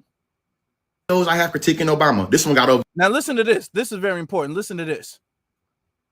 Y'all in the video. What is it? One of the many videos I have critiquing Obama. This one got over 1 million views. One of the many videos I have critiquing Biden and imperialism and Democrats. Over 700,000 views. This one right here was a banger and talking about how the Democrats love cozying up the foreign governments too. Yeah, over 1.5 million views. All this. Now notice all of his criticisms, and I want y'all to see my face, because y'all see my facial expressions, and I feel like we get connected when y'all see that, because everything I say that's like really important, I want y'all to see how I feel about it. Notice his criticisms for the Democratic Party. He said himself, all of this imperial foreign affairs and all of this stuff, it doesn't got nothing to do with FBA. His criticisms for the Democratic Party is not their lack of attention to the black community. Is not them neglecting the black community. Okay, it's not that. It has nothing to do with them harming us. It has nothing to do with them promoting other buffer classes above us. It has nothing to do with that. It has nothing to do with them stalling reparations. Notice, remember when California, when Gavin Newsom and the Congressional Tether Caucus, when they killed the reparations bill in California, notice how Conscious Lee never said anything about that. Notice how Conscious Lee never said anything about that. We did over here. We did, but now he wants to talk about he gets this much smoke for the Democratic Party. Now, had that been Republicans that killed the reparations bill, he would have been like, see, that's MAGA. See, we told you. But because it was Democrats who killed the reparations bill, he didn't want to say anything about it because he's on the payroll. He accused us of being on the payroll. He's on the payroll. You have this criticism for Democrats, but your criticism for Democrats is about how they mistreat other communities, not our community, other communities. That's his issue. So he don't care about how we treat it, because the Democrats mistreat us all the time, and he doesn't say boo about it. But when the Democrats don't save Gaza or don't save Israel or not get Israel, Palestine, or whatever the case, when they not doing enough for other groups of people, that's when he criticizes them, even though he still supports them. Yes, please, family. Y'all make sure, everybody for a second, get the likes up. Hit them likes. Get that likes up. Make sure you're subscribed. If you're not subscribed, please subscribe. I would appreciate that. It helps the channel. Also, double check. Make sure you're subscribed. And hit that notification bell. All right, let's get back to it. illustrates that these folks don't know what they're talking about when it comes to consciously. It illustrates they don't know what they're talking about even when it comes to the flag. Is he trying to be disrespectful or something? We don't know what we're talking about when it comes to the flag. This dude just sat up there and lied on the flag. He lied. We all know what we're talking about. Everybody in this chat room knows what the flag means now. Even if you didn't know what the flag meant before, you know what it means now. And we know you lied about it. Man, if y'all don't take y'all paternalistic ass on somewhere, I ain't got to ask nobody permission to do a goddamn thing on a page that I made. It's a reason why this flag is old. I didn't just buy this. Y'all so self-centered like these white folks, y'all believe I did some shit for y'all? Hey, when Mona Leo asked me to be in the video, he said, it's the reason why this flag is old. If the flag is wrinkly, we don't know if it's old. We don't know if it's old. And what if it is? You didn't rep that. It doesn't matter how old the flag is. You could have had that flag for a decade. It doesn't matter how old the flag is. The thing is that the pride of our heritage was something you were against. You were against that because we were saying we need to have pride in our heritage, and you were saying that that's xenophobic. You were saying we were acting like MAGA. You were saying that that's nationalistic. You were opposed to us having pride in our heritage. You were opposed to that. Don't sit up there and bring the flag out now talking about, man, this flag is old. I've been on that. You ain't been on that. We got receipts that you weren't on that. To do with y'all. Y'all starting me to be like, y'all envious and jealous and shut y'all in the video. What is it? Entire beef with the foundational Black Americans and me started when I said on my own profile that Black Americans should be concerned with the mass deportation agenda because how they were circumventing a whole bunch of funds and services to literally serve that agenda. Here they come. No. And this is why I played, and that's the end of that. But this is why I played exactly what he said and why we got the issue. I played what he said and why we have the issue. Because now he's making it seem like all I said was Trump was going to take resources and give it to ICE, and then FBA came up and FBA got mad at me. No, that's not what you said. I have on camera. I have on footage. I have the recording of exactly what you said. You, and notice he dismissed that. You were trying to imply that we were going to get deported. And on multiple occasions, Conscious was trying to sit up there and say that we could get deported. That's what you were trying to do.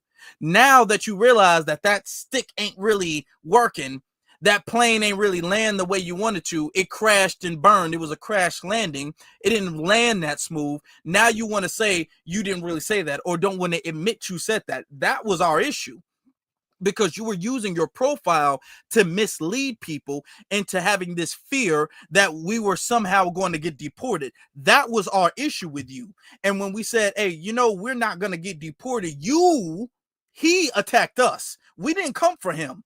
It was him. I remember because I saw the video where he called us out because we were properly educating people on the 14th Amendment. We were properly educating people on the fact that we cannot be deported. And then he made a video in response to foundational Black Americans. And then I, as a champion of the lineage, I got on his bumper about it. And then he went crazy. Now, he's not going to admit that because then he would have to debate, and he don't want to do that. He don't want to do that. But you said you got criticism for Democrats. He said, do y'all remember him saying he had criticism for Democrats? Let me ask y'all, where was the criticism right here?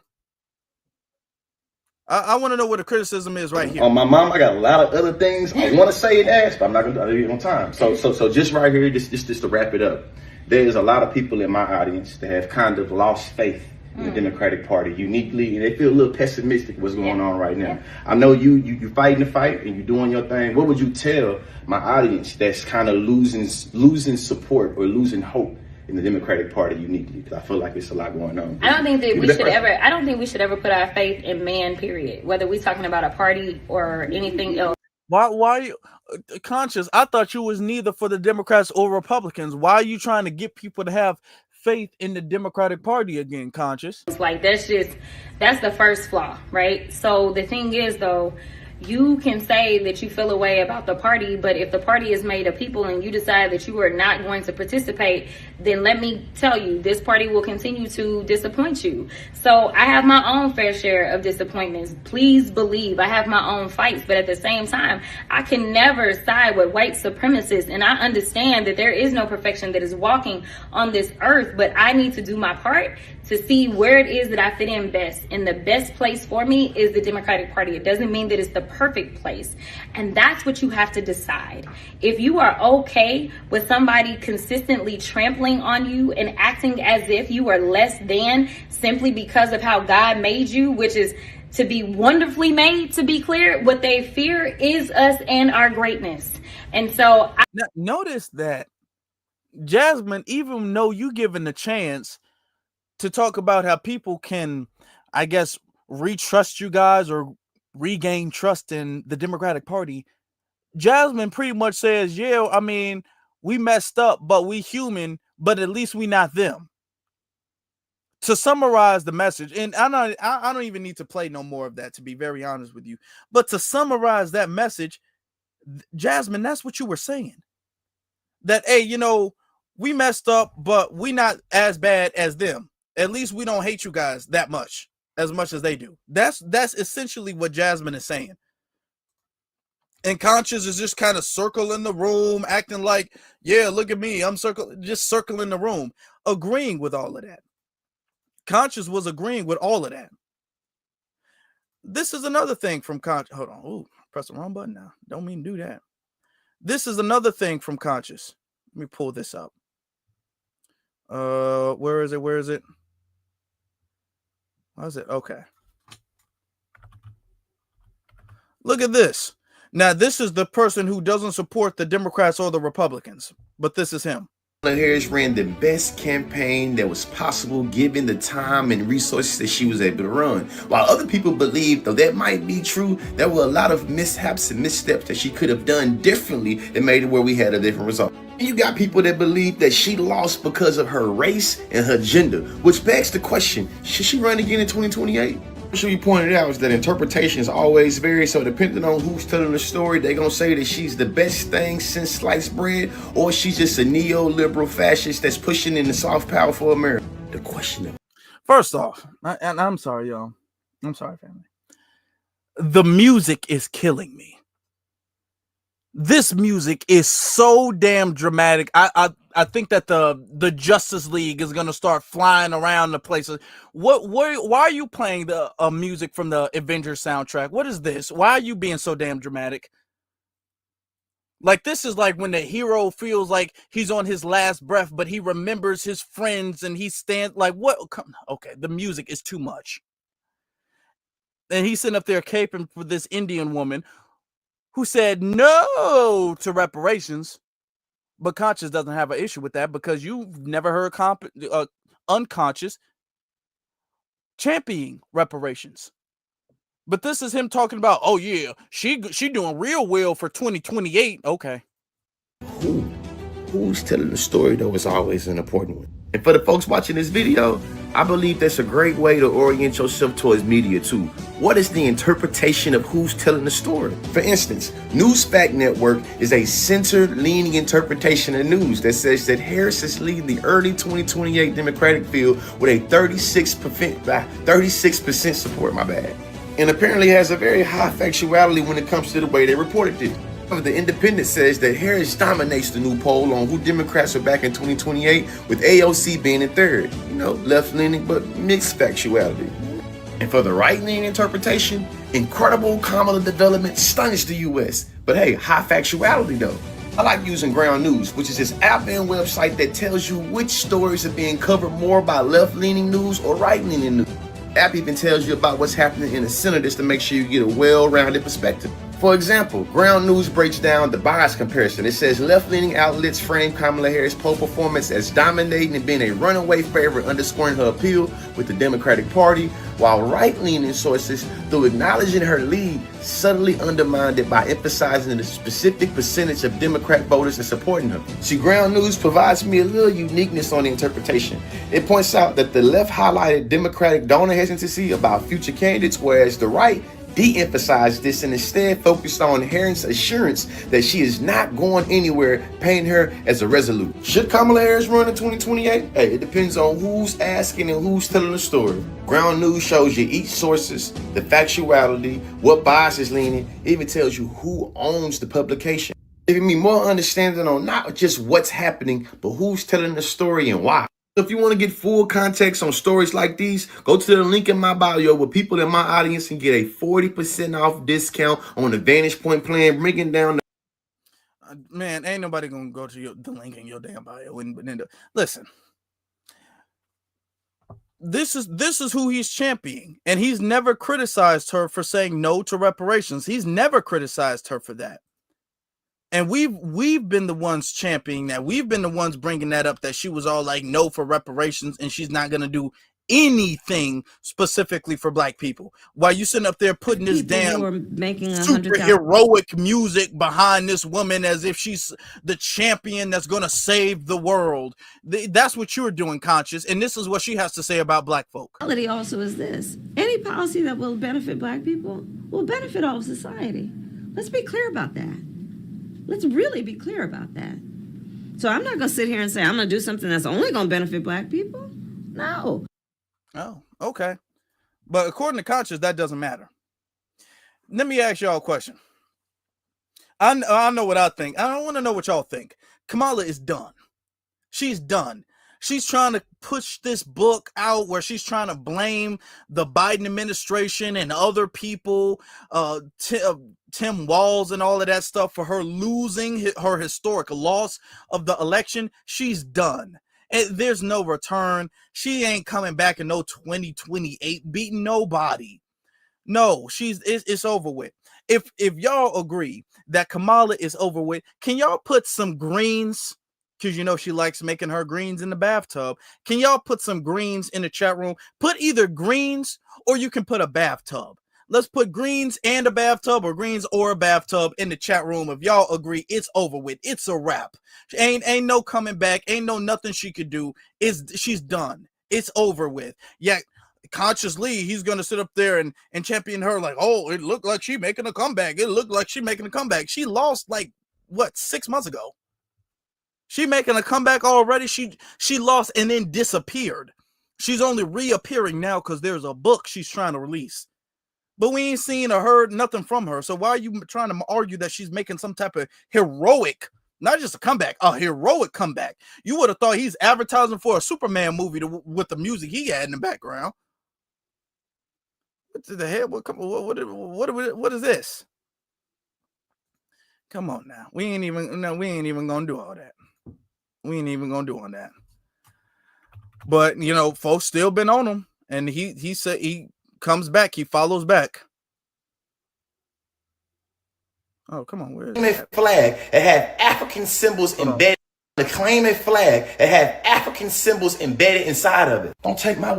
He says now the part skips in the very beginning, but he says that an organization, he calls us an organization that was started in the mid 2010s.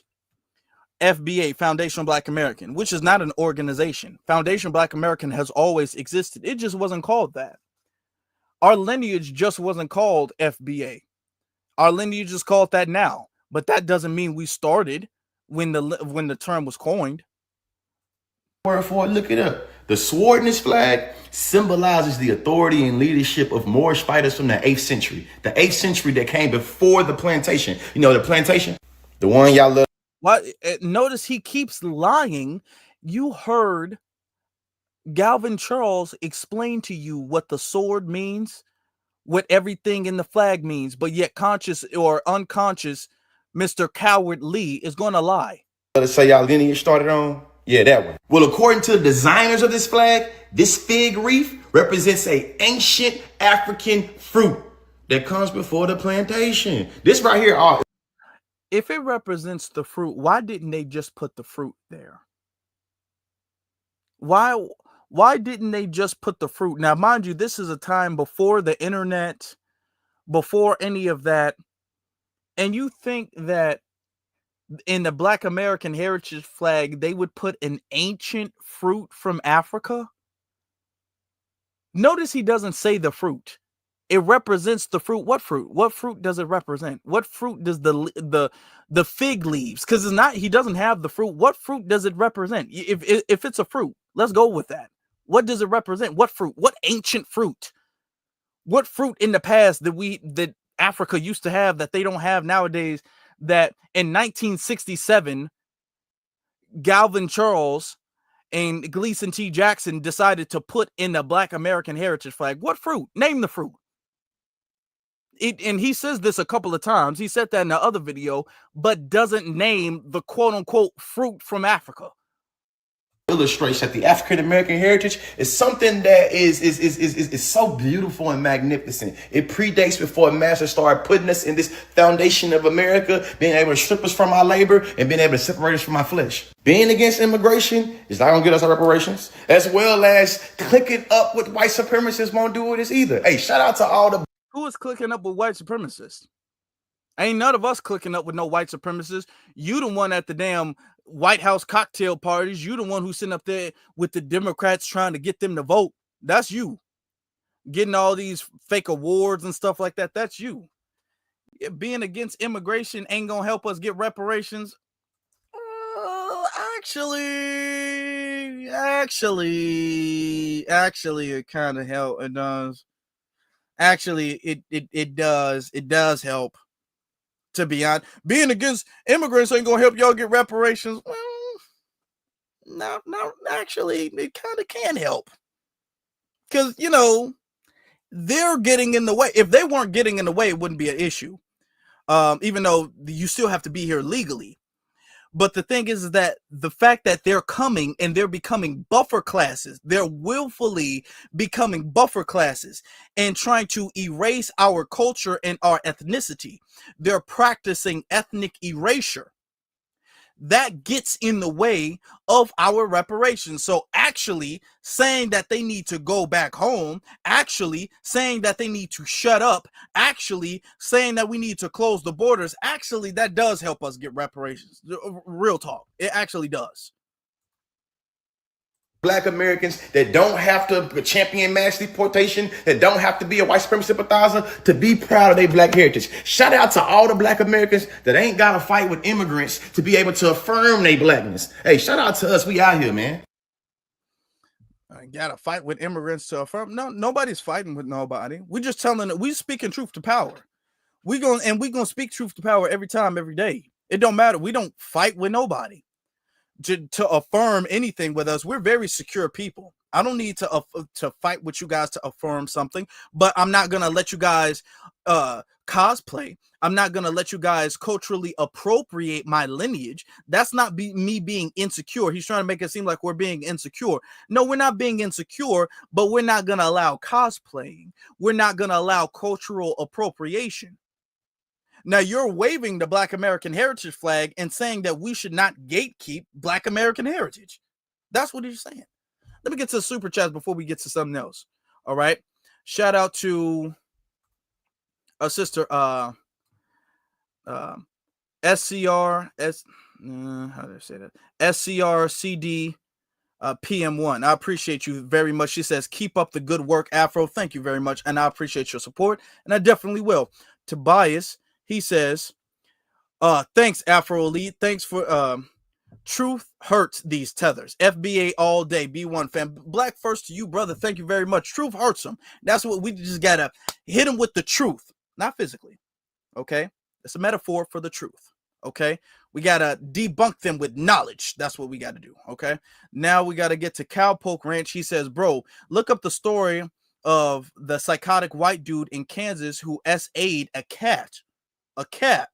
Oh, okay. This might be one of the wildest, craziest stories ever. What the F? Yeah, I'm gonna have to look. I didn't hear about that. That's insane. That's absolutely insane. But that's, that's crazy. But I'm gonna have to look into that. I want to say also, right?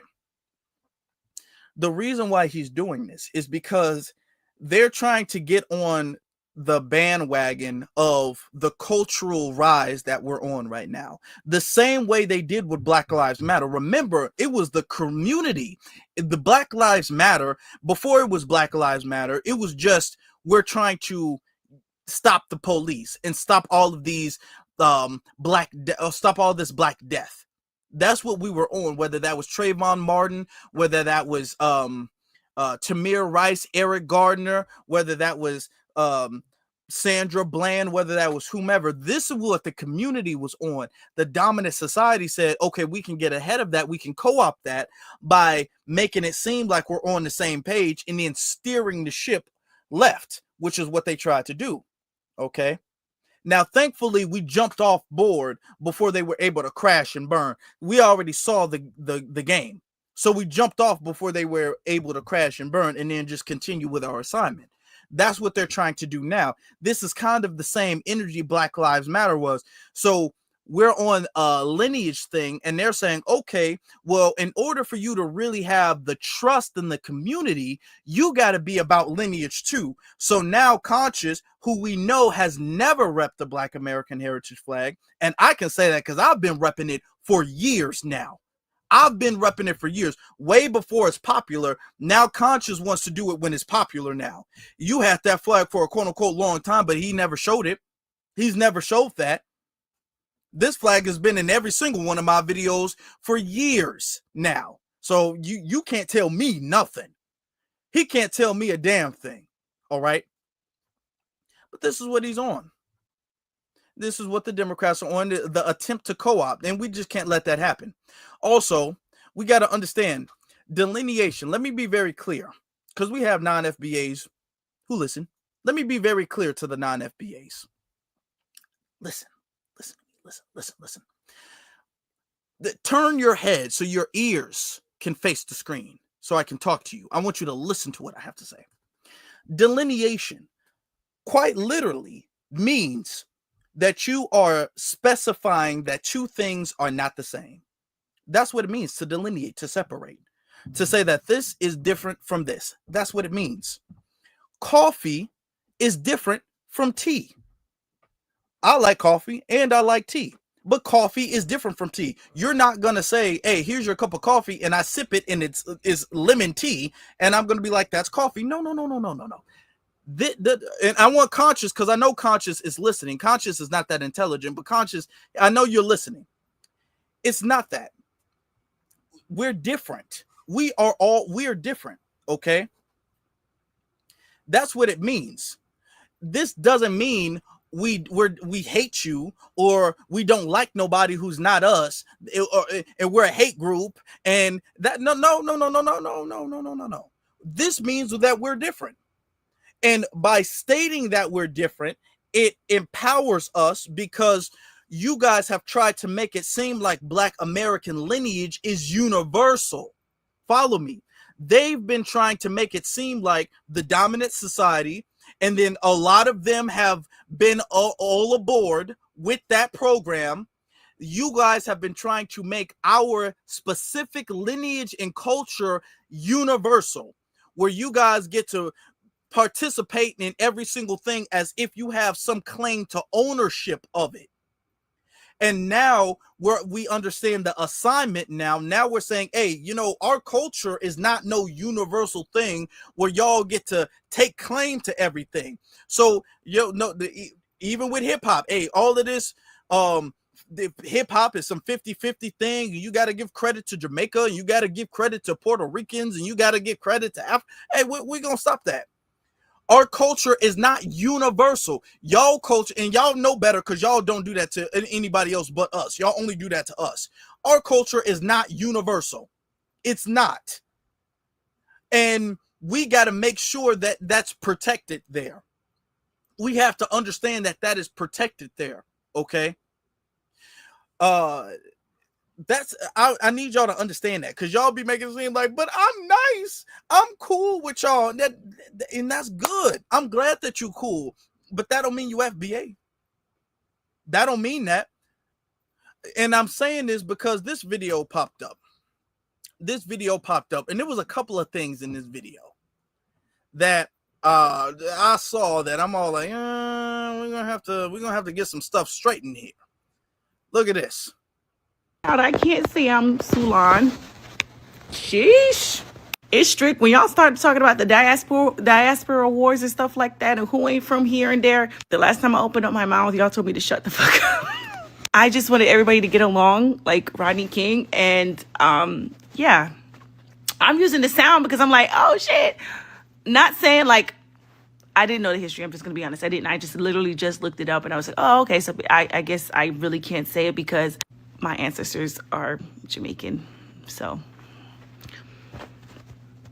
I'm just not a part of the club. And that's okay. That's okay. I understand it. I am not going to try to impose. So good thing I didn't put the fucking post on my damn thing. But anyways, I still want to support and show love and stuff like that. I clearly understand that this is a very sensitive topic for, it's just so weird for me to just say Black Americans because I'm Jamaican American, but I get it. I completely understand. Only thing is like, I understand wanting to gatekeep from Africans, Jamaicans, Haitians, Caribbean people in general, because you guys feel like we gatekeep our culture, which is up for debate. But I feel like if you're going to start gatekeeping, gatekeep from the people that actually like really, really do take from Black American culture and don't give any credit.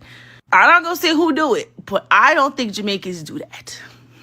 I'm going to stick up for my motherfucking people. I don't think we do that. I think Jamaicans have a very rich culture. I feel like influences are from everywhere. I feel like we influence American Black culture. Black American culture influences us. It's like it's a each one take one. So I think we cool. I hope that's cool. But yeah, I did say Sulon because I thought it was a very pretty, beautiful thing. And then I looked it up and I was like, oh, I don't meet the criteria. So it's fine. But shout out to Monaleo though, because definitely bringing this song and it's going viral and stuff like that is making people want to educate themselves and do more research, including me. So the song is good. The song is good. Not me. I want to play it back because she said a couple of things. Let me play it back because she said a couple Haitians, of things. Caribbean people in general, because you guys feel like we gatekeep our culture, which is up for debate. But I feel like if you're going to start gatekeeping, gatekeep from the people that actually like really, really do take from Black American culture and don't give any credit. I'm not going to say who do it, but I don't think Jamaicans do that. Oh, let's start off with that. You don't think Jamaicans do that, ma'am? Do we have to bring up Busta Rhymes? Do we have to do that? Do we have to do that? Jamaicans do. And I'm not trying to even beat up on any particular group of people, but Jamaicans, you gonna sit up there and act like Jamaicans don't be tethering? You gonna sit up there and act like Westmore didn't veto reparations? No, because we can pull a list of people from Jamaica who have been very problematic to foundational Black American land. Just Jamaican, not even just Caribbean, just Jamaicans alone. And I'm not trying to beat up on the Jamaicans in particular. We got to call a spade a spade. We not going to sit up there like, man, Jamaica's been cool. To who? And they're cool Jamaicans, don't get me wrong, but we ain't going to be like, man, Jamaicans don't cause no problem. Y'all was saying that Kool Herc created hip hop. Because Kool Herc was Jamaican. Jamaicans don't do that. What? No, don't even, because now what you got to do is now when you said that, you putting a target on y'all people back. Because now we got to come and check y'all. Because the fact that you said that, now we got to come and check y'all. I wouldn't do it if you didn't say it, but you said it, so now I got to get on you. No. We got too many of y'all who coming over here doing that. Wasn't Sheila Jackson Lee somebody who be stalling reparation? Ain't she Jamaican? Ain't there was another one, a woman in New York. She's like a senator or a representative in New York who's sitting up there who be tethering and getting rid of FBA stuff. And she's Jamaican. What was her name? What? Hold on. What was her name? I have the clip of her doing that actually. Let me see. Hold on. Let me see if I can find it real quick. Yeah, it's let me see. Yvette Clarke. That's the name right here. Come on now. Pride, honor, and respect that I extend to you my heartfelt greetings On the occasion of the 63rd anniversary of the independence of the abundantly blessed nation of Jamaica, her people, and our diaspora. I am Congresswoman Yvette D. Clarke, and I proudly represent New York's 9th Congressional District, known for its very diverse communities in central and southwest Brooklyn, New York, and is commonly referred to as the 15th parish of Jamaica. See, y'all say is commonly referred to as the 15th something of Jamaica. So y'all trying to make New York a place that has so much rich foundational Black American culture, an extension of Jamaica. Now, FBAs don't go to Jamaica and say, hey, this is kind of like an extension of Atlanta. This is kind of like an extension of Compton. This is kind of like an extension of Chicago. This is kind of like an extension of New Orleans. This is kind of like an extension of Harlem. We don't do that. Anywhere we go, we don't try to make y'all communities an extension of our community, but y'all do that. So that's cultural appropriation. Okay, and that's erasure. Because there's already an established culture and a people here. And this is what Yvette Clarke, who is Jamaican, is doing. Okay? So, and I'm not, man, see, now I have to bring this stuff up because you stepping out of line. No, because I got receipts. And don't tell me, no, we've been the cool ones. Don't do that. Don't do that. No. Y'all been the cool ones? Really? No, don't do that. We got too many receipts on y'all. And then let me take it back a little bit to what she was saying before. Do take for Black American culture and don't give any credit. I'm not gonna say who do it, but I don't think Jamaicans for Black American culture. Hold on. But I feel like if you're gonna start gatekeeping, gatekeep for the people that actually like really, really do take for Black American culture and don't give any credit. No. Gatekeep from the people who actually do take from African American or Black American culture and don't give y'all no credit. Listen, let me tell y'all something. Gatekeeping is not because we don't like you. It doesn't matter how much we like you. We can love you. We still got to get. Gatekeeping is the default behavior going forward. Let me repeat that. Gatekeeping is the default behavior going forward. Okay? This ain't we just gatekeeping because we don't like you, or we gatekeeping because we got an issue with you, or y'all gatekeep, so we gonna gatekeep. And no. We just gatekeeping in general. It don't matter how cool you are. It don't matter how nice you guys are. It don't even if we all got along in this great big utopia and this great big paradise where everybody loved us and everybody got along and respected us, we still got to gatekeep. This is why when people talk about Tutnese, the foundational Black American language, people say, hey, we got to keep Tutnese away from every non-FBA. Don't matter how cool you are. You can have a personal friend who you grew up with and be cool. If he not FBA, she not FBA, you can't teach them Tutnese. It's not because you don't like them. It's not because they not good people. They might be real good people. Okay. We had at the Reparations rally, we had a whole bunch of people. Last year, we had a whole bunch of, not a whole bunch, but we had some people who were helping out who are non-FBA. And they was working their butt off. And I shouted them out too. They were working their butt off to help out with the Reparations rally. I'm not gonna teach them Tutnese. That they don't get to learn Tutnese. That it don't matter how cool they still cool people. They got my number and all of that. They cool people. They helped out with the first rally, the second rally. They good, and the FBA Expo. Good people. We still got to gatekeep. We still have to gatekeep.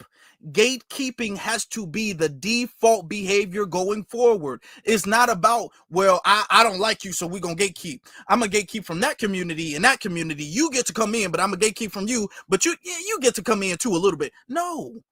Oh, no. Gatekeeping is just the default behavior going forward, period. Everybody is gate kept out the culture. That's just period. That's just what it is. It's just, it has to be that way. It's not personal. Don't take it personal. I'm not gonna say who do it, but I don't think Jamaicans do that. I'm gonna stick up for my motherfucking people. I don't think we do that. I think Jamaicans have a very rich culture. I feel like influences are from everywhere. I feel like we influence Black American culture influences us. It's like it's a each one take one. So I think we cool. I hope that's cool. But yeah, I did say Sulon because I thought it was a very pretty, beautiful thing. And then I looked it up and I was like, oh, I don't meet the criteria. So it's fine. Well, you can be disappointed all you want to, but yep, it is. You are not Sulon. You are not. You are not. Now, what's interesting is that conscious or unconsciously, Mr. Cowardly Lee, he's upset because Foundation Black Americans, we still on his bumper. We not letting him forget. He had this interview with this one dude. I don't even really know this guy that well, to be honest. I haven't seen him before. Davon Love. I don't know who he is, but he had this interview and they discussed delineation. They discussed that. So we're gonna play this whole thing is like what a little over an hour. We're just gonna play the segment where they discuss delineation. This is of Adolph's theory of change, and I'm gonna talk in a second. Let me take it back a couple seconds. So intellectual, and it starts to be like, hey, you don't know how the law works. That's not how that works. The reason I want to have a conversation with you specifically because I know that you do this actual work in terms of not just theory, not just making think pieces, not just debate people. You actually just to keep this in mind, this is after he was in the video. After he was in the video, because this he launched this. This came out like 2 days ago. So this was after he was in a video and after he got all that backlash. Actually in the rooms, you actually talking to policymakers, you're actually building advocacy around this. That's what I want you to speak to. And I'm asking specifically about how has, when you're getting into the actual advocacy of doing reparations, how has your engagement with ADOS and FBA been able to stalemate their work? And in some instances, maybe how has it been able to progress it, but also just some of those distinctions. You feel me? Yeah. In your analysis. Yeah. So a couple things. So a couple things. One is, and I wrote a piece about 1.5 years ago with laying out my criticism of ADOS's theory of change. And I'm going to talk in a second about the theory of change and how it relates to actually moving policy. I want to say though, because I've seen on the internet, Delineate and, the FBA stuff. And I be want to be respectful, right? So what I'm about to say, I'm not trying to be disrespectful what I'm about to say. I don't know that there's a single scholar who has a serious understanding of the history and condition of Black people where the notion of delineation is a serious concept. And the reason why Dr. Claude Anderson. Where's Dr. Claude Anderson? You don't know anybody who was talking about delineation? Hold on, y'all can't play with us like we don't know who we talking about. Y'all can't play with us like that. I don't know a single scholar, and you probably don't know too many because we were not on that. We were not in that era. Now, like I said in the beginning, the movement, which is Black empowerment, because that's the opposite of white supremacy. Black empowerment is the opposite. So that's the goal. That's the finish line. But the movement has different eras to it. Okay, so before then, we were not in the era of delineation. Okay, now we're in that era now. But even before we were in that area, we had people talking about how delineation was necessary. So we're not going to sit up there and be all like this is some new thing. And this is something that nobody's ever done before and nobody's ever thought of. Hold on, let me pull up that clip. Y'all not going to sit up there and overtalk Dr. Claude Anderson, make it seem like he didn't say that. Is there any hope that the issue of race will ever be this? Is there any hope that the issue of race will ever be resolved in this country? I think there's a very, very slight chance that it can be resolved, but it's going to be up to Black folks to do it, though. See, because they're going to be pushed back from the dominant society because they got a social construct that excludes Black folk. And so so later on you can ask me about it. The key is going to be how Black folk classify themselves. See, first of all, Black folk got to classify themselves as native Blacks. to make sure there's a distinct difference between a black coming from Africa and a black coming from the Caribbean, native blacks. That means people that were born and raised in this country 400 or 500 years ago that are peculiar to this. That's it. And if you focus on that, then say, now, what is special about those native blacks? Then you have to say they are exceptional people. Okay. Is there any? So we know this. So all it is, yeah, well, I mean, nobody takes delineation serious. Nobody, no, yes, we do. Yes, we do.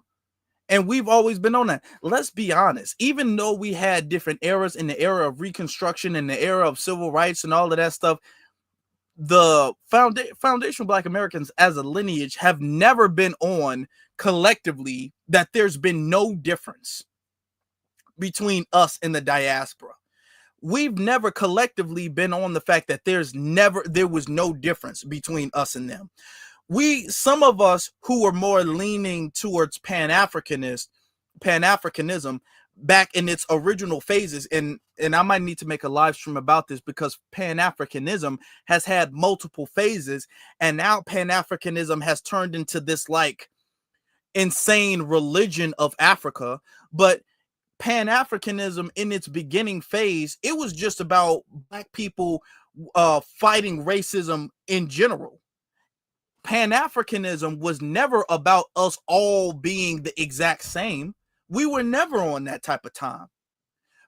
Frederick Douglass was not on that type of time. Malcolm X was never on that type of time. Dr. King was never on that type of time. We were never on that. Coretta Scott King was never on that. None of us was ever on that. There's no difference between us in Africa or us in the Caribbean. We were never on that. Okay. Even if we wanted to unify more and we paid more attention to the diaspora, we were never saying that there's no difference. Nobody ever said that. We always knew that there was a difference. So now that leads us to where we are now in the era of delineation. Okay. That's where we're at now. Now let's go back to what he was talking about.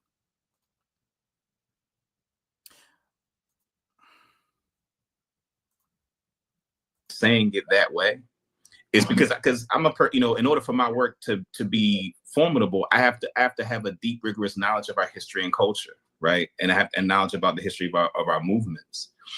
And when you combine the fact that being, folks who are descendants of folks who've been formerly enslaved, it's not easy to find records. So if you're using that as the basis for people getting benefits, you're excluding a lot of us for whom there isn't clear documentation of, that the so-called delineation. But more importantly, no. Let me see. No, we're not gonna do that. We're not gonna do that. The second you give this dude some clout, he be taking it, he be putting a whole bunch of suspicious people up there. No, as far as the documentation goes or whatever the case is, let me be abundantly clear. Every immigrant, every ALL, all of the immigrants know that they're immigrants. They know that. Everybody knows where their parents are from. Everybody knows where their grandparents are from. Everybody knows where their ancestry is from. A lot of people lie, but everybody knows that. And a lot of that stuff can be traced. So really, by process of elimination, we can already just eliminate the few immigrants that we have. Everybody knows that. If you FBA, you know you FBA. Even if you don't have the paperwork to prove it, you know it. You know you FBA, and they know they immigrants. All we got to do is prove our lineage. We just got to verify that. You can't tell me that in 2025, with all of the resources, you got ancestry.com, you have different websites specifically dedicated to tracing your family members back, and all of these resources that we have nowadays. You can't tell me that neither on your dad's side or your mom's side that you can't trace that you're not an immigrant. You can't find that you're not an immigrant. Mind you, these African and Caribbean immigrants only started coming over here after the civil rights movement. So you only have to go back a few generations, and that eliminates like really 70% of them, really 70 to 80% of them. If you go back past the 1960s, 70% of them are already gone by default anyway. And all you got to do is go back a few more generations. You can't tell me that it's going to eliminate so many of us. So a couple of us, it might be a little bit harder. Let's say if you were adopted or whatever the case is, it might be a little bit harder. It might be a little bit more of a challenge, but it's possible. But for the most part, we already good. We already straight. You got marriage certificates, birth certificates, dental records, school records, all of these things in military record. We have all that stuff. We have all of that, all documentation. All you need is documentation. The whole documentation, that's going to be hard to find. That's an excuse to say you can't really tell who's an immigrant and who's not. No. We are too well documented in this country. No.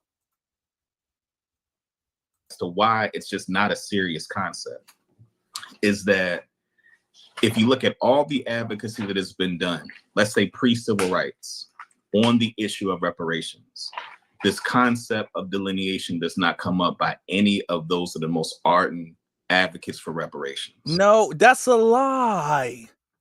That's a lie. One of the people that have championed reparations that's really kind of set the spark was Dr. Claude Anderson, who said delineation is the only way we're getting reparations.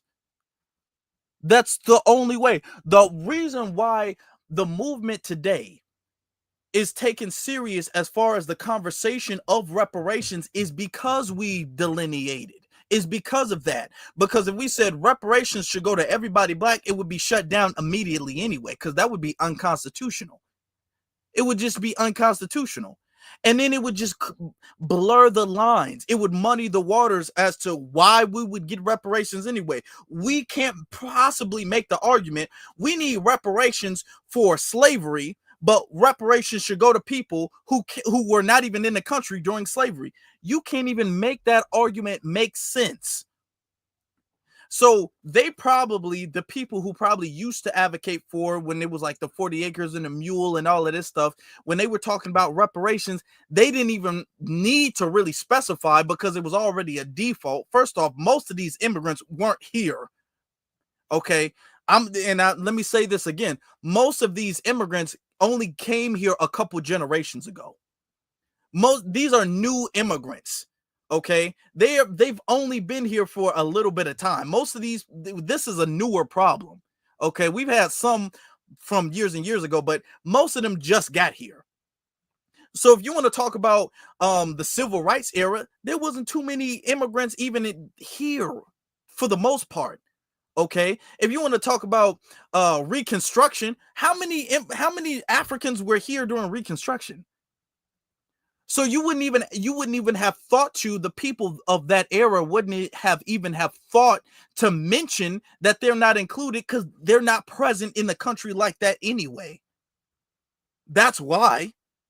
And then when they started becoming more present in the country, when they started growing in numbers, now we have to understand, hey, okay, well, we're going to have to delineate. This is why Dr. Claude Anderson was saying we need to come up with a different term, because back in the day, let me make this bigger. Back in the day, we used to be able to use terms and everybody understood by default the terms meant us specifically. Back in the day, we used to be referred to, and I'm talking about our lineage, we used to be referred to as colored people on documentation, not just socially. On documentation, legally, we were referred to as colored people.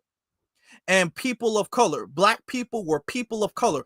During the Jim Crow era, you can see signs where whites only, coloreds over here. We were referred to as colored. We understand now that because there's a lot of other non-Anglo people in this country, we can't go by the term colored because it's too ambiguous. It's too vague now. And now a lot of other people who might have a little tint of melanin can say, hey, I'm colored too. I'm kind of brown. I'm colored. So now we've learned we have to move past the term colored and people of color. Back in the day, we were able to use the term minority, because we were the minority in the country, and minority by default meant us. But now when we talk about minority means a lot of different people. So now we have to move past the term minority, the way we had to move past the term people of color, even African American. Back in the day, African American only meant us. It was about us. It was created for us. Okay. Even though it was a kind of oxymoron in the origin of it, but it was only about us. Now Obama is an African American. So now we have to realize we got to move past the term African American, because now a lot of other people who are not of our lineage are claiming to be African American now.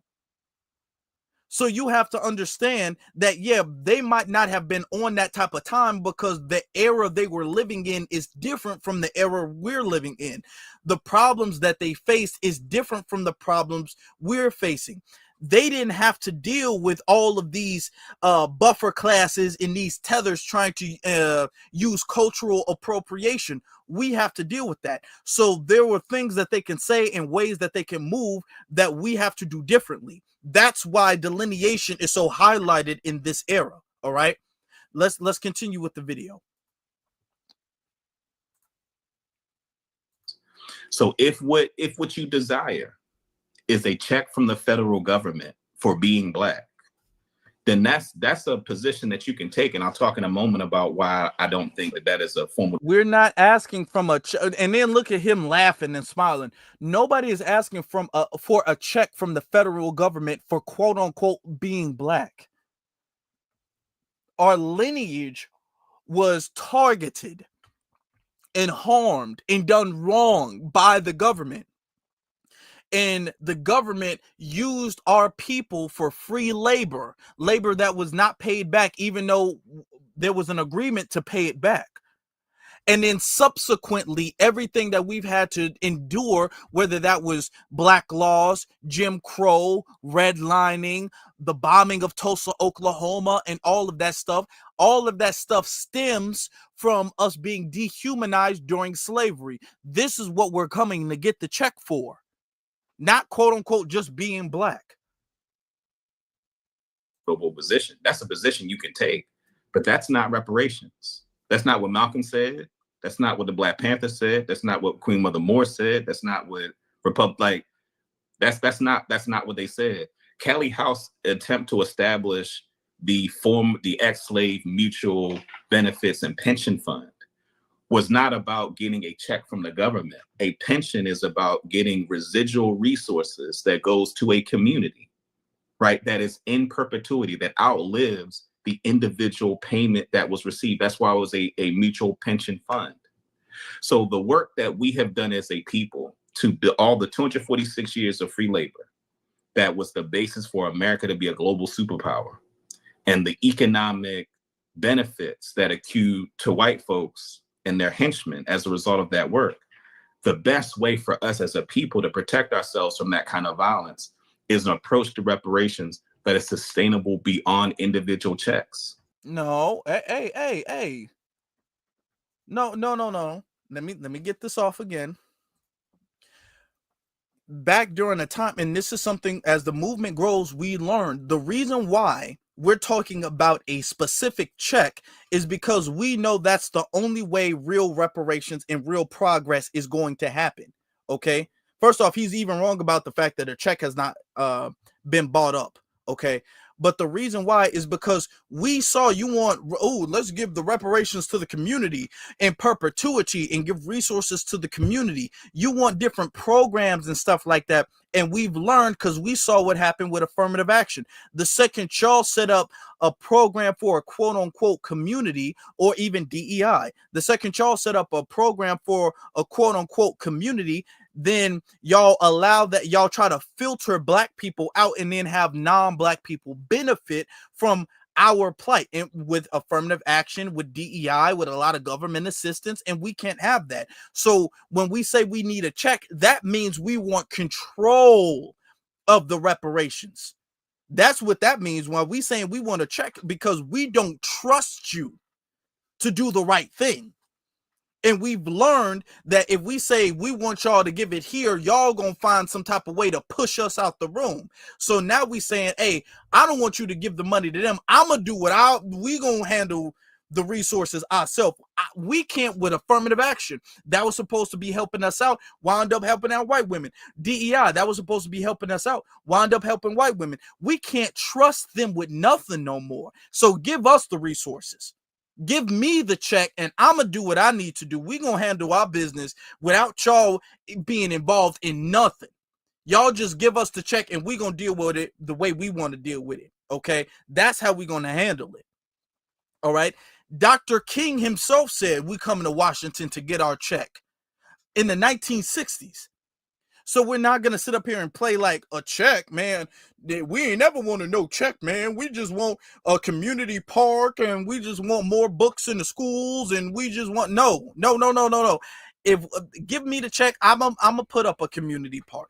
Give me a check, I'm going to put more books in the schools. We're going to build more schools.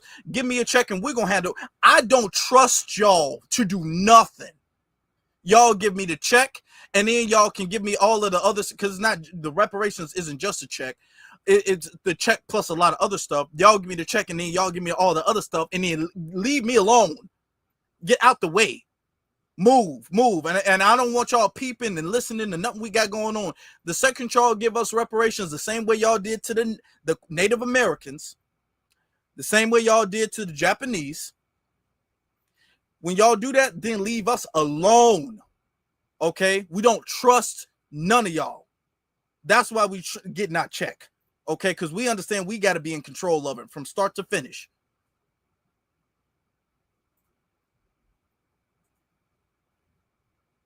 Because if we want to protect us, if we're clear that the argument for why we are entitled to compensation is the violence that came as a result of the project of European domination of the world, and the particular American iteration of that here in the United States, then a check don't put us in a better position to protect us from those systems that subjected us to that. So I'm just saying that those who espouse that perspective, there isn't a scholarly or historical movement example prior to the civil rights movement of reparations being about a check, by being just about a check. And they keep saying just. Nobody is saying just. Have you ever heard me say reparations is just the check or only the check? Have you heard any of us, any foundational Black American, ever say that reparations is only a check and we're not even going to accept anything else but the check? No, we've never said that. We've never had that argument. But what we're saying is we're not going to sit up here and dismiss the check because the check is the main ingredient. We're saying, hey, don't call it reparations unless it's got a check. We're saying the check is the default. It needs to be there. It needs to be there. Y'all need to stop all the other stuff y'all doing. But the check absolutely needs to be there. And the thing is that y'all want us to ignore the check and dismiss the check so we can fall for the same trick that y'all did with affirmative action and with DEI. And we're not going to let that happen. Because we understand we need to take control of the reparations. We can't let y'all just do what y'all want to do because we know what y'all have done. So that's why we are very focused on the check, because y'all keep trying to get us to forget about the check, and we just can't do that. All right, so let me talk now about the theory of change part. So you mentioned the work that I do in terms of engaging policymakers. So what I want to do first is I want to talk a little bit about our approach to public policy, because I mentioned we're revolutionary Pan-African nationalists. We believe that the most important thing for Black people is the sovereignty necessary to have the political might to bring into fruition the things we need as a people. So our engagement with the legislative process is unique. You hear that? He says we're Pan-African nationalists, which is an oxymoron. What the hell is a Pan-African nationalist? What the hell is a Pan-African nationalist? What the hell does that? Okay. All right. Y'all trying to say something that y'all think is going to stick. That don't make any sense. What does that even mean? I've never heard of nobody claim to be a damn Pan-African nationalist in my life. What? Okay. Because I think for some people, the idea of engaging the government or engaging politics, some people, I think, mistake that for meaning that you endorse the system, right? That you want to be incorporated into the status quo, that you got to believe in the American political system to engage it.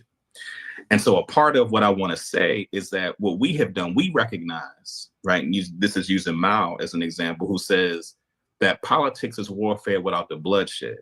Warfare is politics is spilled out of the back room. So politics is not about, oh, I'm an American, I'm exercising my right to vote. Politics is a contestation for power and resources. It is a battlefield. So as revolutionaries, we engage the larger political system from the vantage point that we are contesting for power, and we're using the mechanisms of government policy to help address the policies that are made, the rules that are made, and the distribution of resources. Maryland is interesting because it's a Democratic Party stronghold. It's one of the largest Black caucuses in the country. And so one of the things that we were clear about is that for a lot of people's approach to reparations has been putting forward a case, right? So it kind of in the mode of like litigation, right? In the mode of we're going to present a case as to why we need compensation. Our approach is we are going to organize for power. So we are going to put pressure on elected officials, and we're going to put pressure on them to deliver what it is that we say we need them to deliver on. So in this case, in the case of the work that we've done, we've actually been able to pass policy to establish reparations commission that will dispense resources directly to Black people in a variety of different fashions, but will dispense resources directly to Black people. And that came as a result of having a strong base in the community, right? We've been around for 15 years.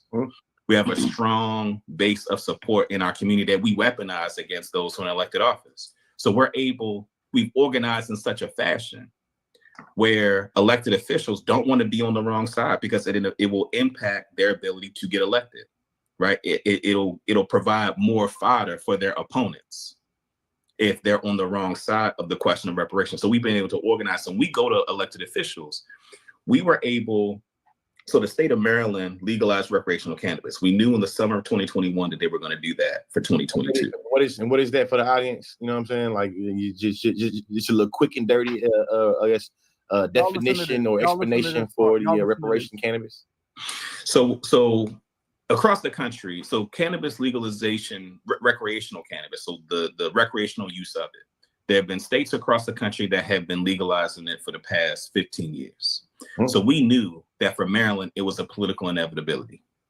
We saw it as an opportunity to use that to finance reparations for the war on drugs.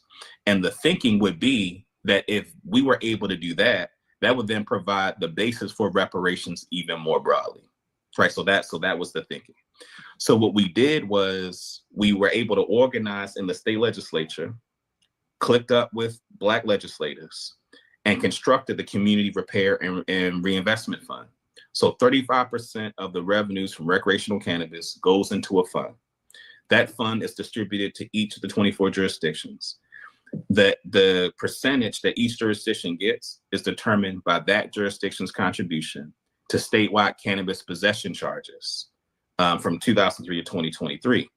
So in Baltimore City, because it's the largest city in the state, and given the history of Baltimore City and policing, Baltimore City, 30% of those revenues are coming to Baltimore City.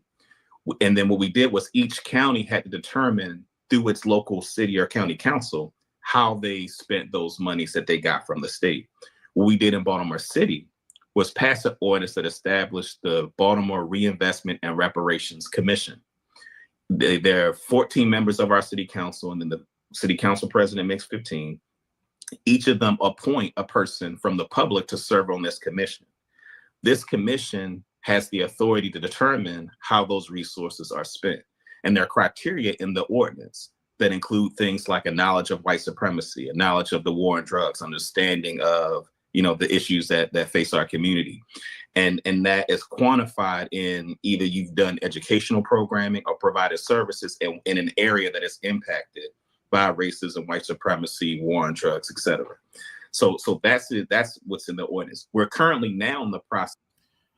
Okay. Because this babble is a lot. It's a lot.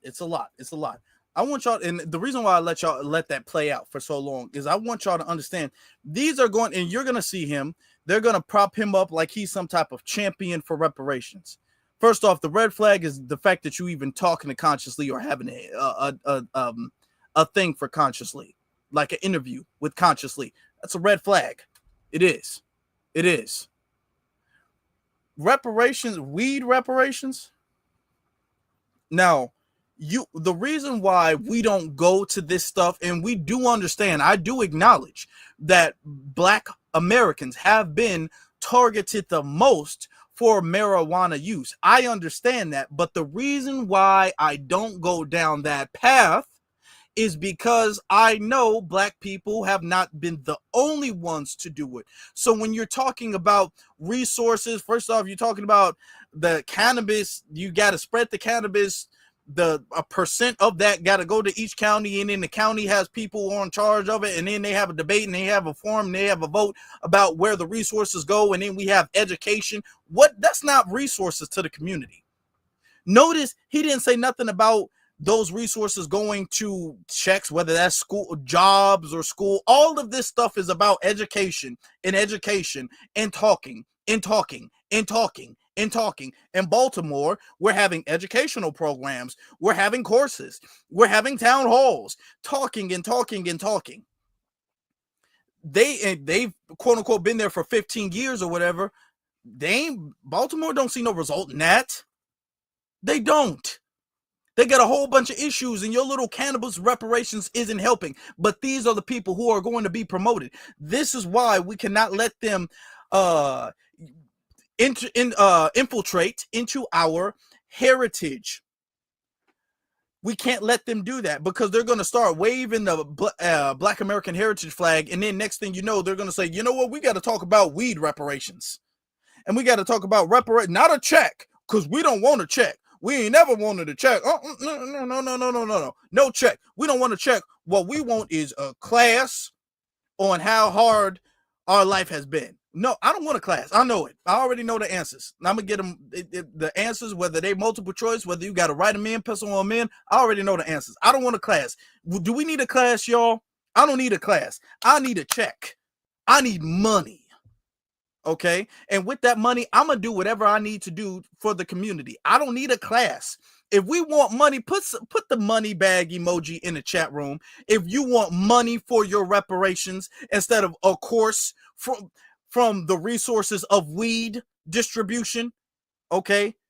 They're not even talking about the people who are locked up getting a check for being falsely incarcerated. Notice he didn't mention that. He's talking about a course on how hard it was.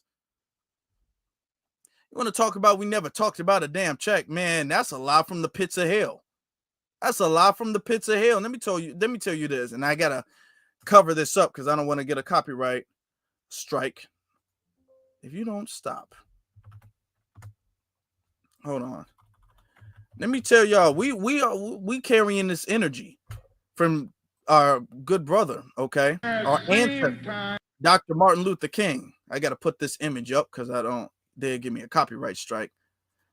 Listen to this. That America refused to give the Negro any land. Through an act of Congress, our government was giving away millions of acres of land in the West and the Midwest, which meant that it was willing to undergird its white peasants from Europe with an economic floor. But not only did they give the land, they built land-grant colleges with government money to teach them how to farm. Not only that, they provided county agents to further their expertise in farming. Not only that, they provided low interest rates in order that they could mechanize their farms. Not only that, today many of these people are receiving millions of dollars in federal subsidies not to farm, and they are the very people telling the black man that he ought to lift himself by his own bootstraps. And this is what we are faced with, and this is the reality. Now, when we come to Washington in this campaign, we are coming to get our check.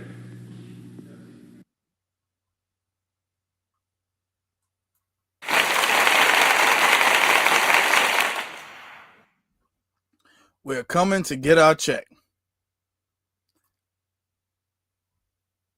Say it that beautifully. Say it that beautifully. These people, it doesn't matter how much y'all try, because we are the vanguards of our lineage and our heritage. It doesn't matter how much consciously you can try. Y'all tried to do that with Juneteenth, shut down. Y'all tried to do that with Essence Fest, shut down.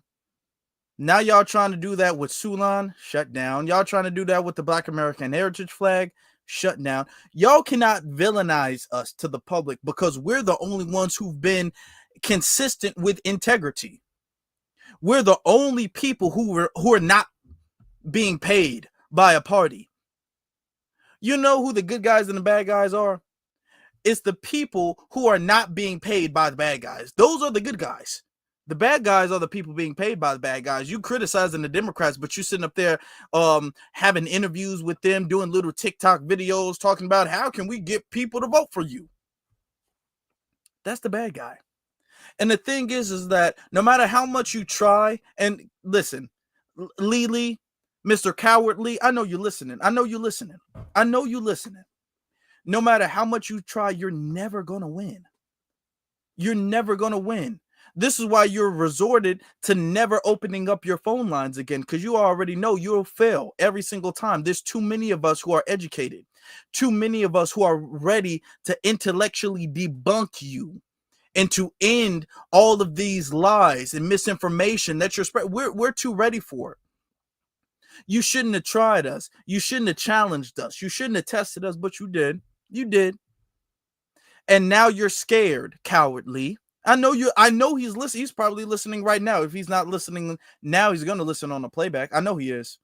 Because he's trying to get talking points. But the thing is that you can't get anything I'm saying, and people be all like, they're getting talking points from you. It don't matter what talking points you get from me, because the way I say what I say, it's impossible for it to be spun.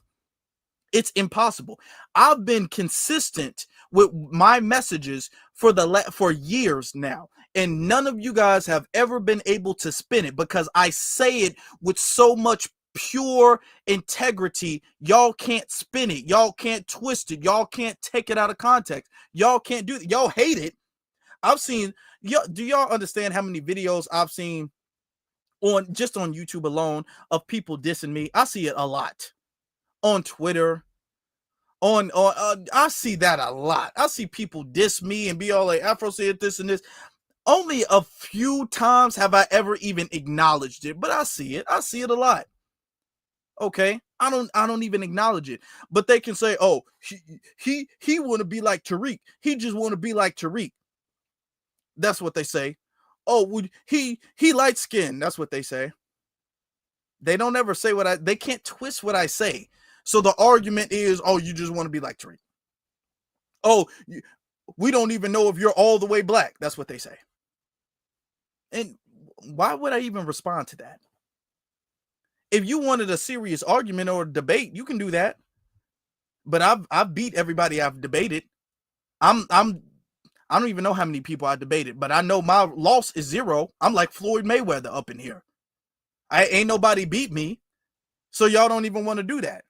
So it's senseless to me to even entertain y'all trolling me. That's just trolling. Y'all are mad and y'all have nothing else to say. So I don't even care to really even entertain that. Okay? Because people know you seem like a loser. You seem like a loser. I would be doing y'all a benefit by entertaining y'all, to be very honest with y'all. Because you already seem like a loser. I would just be legitimizing you. And if you're not making a point that I need to debunk, I don't even have to. I got way better things to do.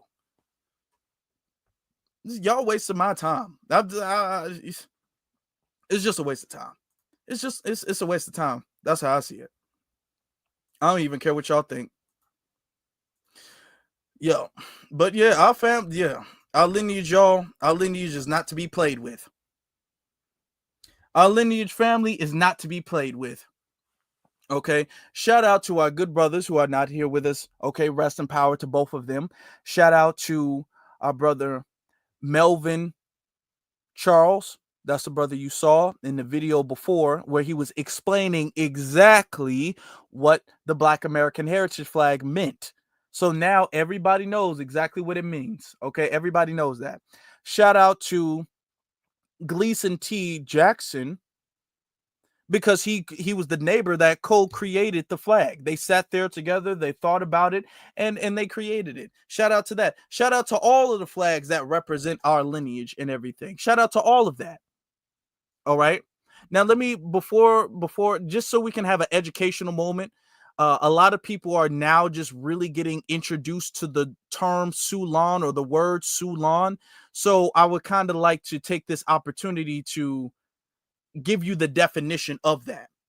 Now, the people who created the term Sulon, they actually coined, they copyright the term the same way Tariq did with FBA, because smart people do that. You understand that? Do you think that they copyright every the Black American heritage flag is copyright? You do know that, right? You do know when you create something, you have to trademark. You do know you have to trademark that, right? You do know all people who don't want what they created to be ruined in the future, they trademark it. You do understand that, right? Okay, I'm glad you guys get that. So they trademarked the term Sulon. So we're going to go through the definition of the term Sulon, which we can all use that interchangeably. I don't mind. I mean, let's be honest. I'm Sulon. Okay, I'm FBA. I'm Black American. I'm a descendant of freedmen. Okay, I'm all of these things. These are all identifiers of my lineage and your lineage as well too. But let me just get to the definition real fast for you guys. Okay, now it's defined by its creators. Okay. Now, this is the flag that they made with it. I don't want to say kind of made. It says, many people have been curious about the origin of the term Sulon, aka Sulon. That's Sulon with one A or Sulon with two A's. Other terms people have used over the years, Sulani or Sulani, okay, with two A's or one A. It says, and who created the term Sulon and Sulani. Sulon is a frequency meaning, okay, Sulon American, okay, soul American. That's what they're saying. And when they say that, that's just America, okay, essentially. Okay, and then it continues to say, that's with one A, soul American or soul America, America. That's what they mean, okay. And the two A's, which stands for autochthonous. And I think I'm pronouncing that correct. What is autochthonous? Autochthonous. Okay, y'all know me when it comes to pronouncing things. Don't tell nobody. Autochthonous. Okay, it stands for autochthonous American. Okay, so autochthonous for you guys, that just pretty much means indigenous. Autochthonous is another word for indigenous. So autochthonous American means indigenous American. So what they're trying to say is sole indigenous American. Some people were talking about, does that mean African? Does that mean African American? According to the creators of the term, the two A's does not mean African American. It means autochthonous American, okay, or indigenous American. But for style, they just use autochthonous because there's an A. All right. Sulon was created by, or the creators were R. Rhodes Parks and Macro Wallace, and Dwayne Coleman. Is an ethnic designator rather than a nationality. It is not designed for Black melanated immigrants. Let me repeat that. It is not designed, not designed for Black melanated immigrants. And this is not a flat Black nomer, okay? It's not designed for anybody who's not of our lineage. It is used to describe autochthonous, formerly Black Americans of North America, USA, that can trace their lineage here by frequency. And boy, I just feel like I'm mispronouncing. It's autochthonous. Okay, y'all know, just a tongue twister. Okay, autochthonous roots to America. Okay, so that's what it means. Now I don't need to play the whole thing. So they're trying to do that, and they're trying to say that, and let me get to the word soul because I want to get to that. The term Sulon pays homage to the deep sovereign culture associated between Black Americans and soul and sun, symbolizing soul people. Now, you guys understand. I think that's pretty much all I need to explain to you guys. Y'all understand that FBA, which is still my preferred term. Okay, we can use whatever term you want to use whatever term you want to use, as long as it's describing the lineage. My preferred term is foundational Black American. I still think that that's just the tightest term, and it's a term to really root us here. But okay, but whatever, I'm not tripping on it, but whatever. Okay, I like the term, I like it. Okay, shout out to them, and I like their creativity with it, because you can tell they were being very creative and deep, and there was a lot of thought put into it. So shout out to those brothers. Okay, shout out to that. All right. But you know how our culture, we've, soul music and soul food and soul this, we've the ones who really popularized the term soul. Okay, we're the ones who did that. We're the ones who popularized that term. All right, so that's what that means. We're the ones who popularized that. So we do have soul. We are when people talk about soul, we kind of are the soul people. So that's why I like it so much, because when we understand our lineage and we understand our history here, all of these things are like branches to the tree that we are a part of. All of it. Okay. Whether we say foundational, because we are foundational. Okay, whether even if that was slavery, whether that was building the railroads, whether that was building Wall Street, whether that was all of that stuff, we are foundational to the country. We are Black American. We did have Juneteenth. We are the soul of the country. We are autochthonous Americans of the country as well too. So all of this stuff is a beautiful thing that we can all recognize the separate branches that is connected to one single tree. And that's us. That's me, and that's you. It's a beautiful thing, and I love to see it. And because it's a beautiful thing, and because it's a precious thing, it's a thing that we got to protect. It's a thing that I'm going to make sure that I protect. And you guys are going to be with me, and we are together going to make sure that we protect this.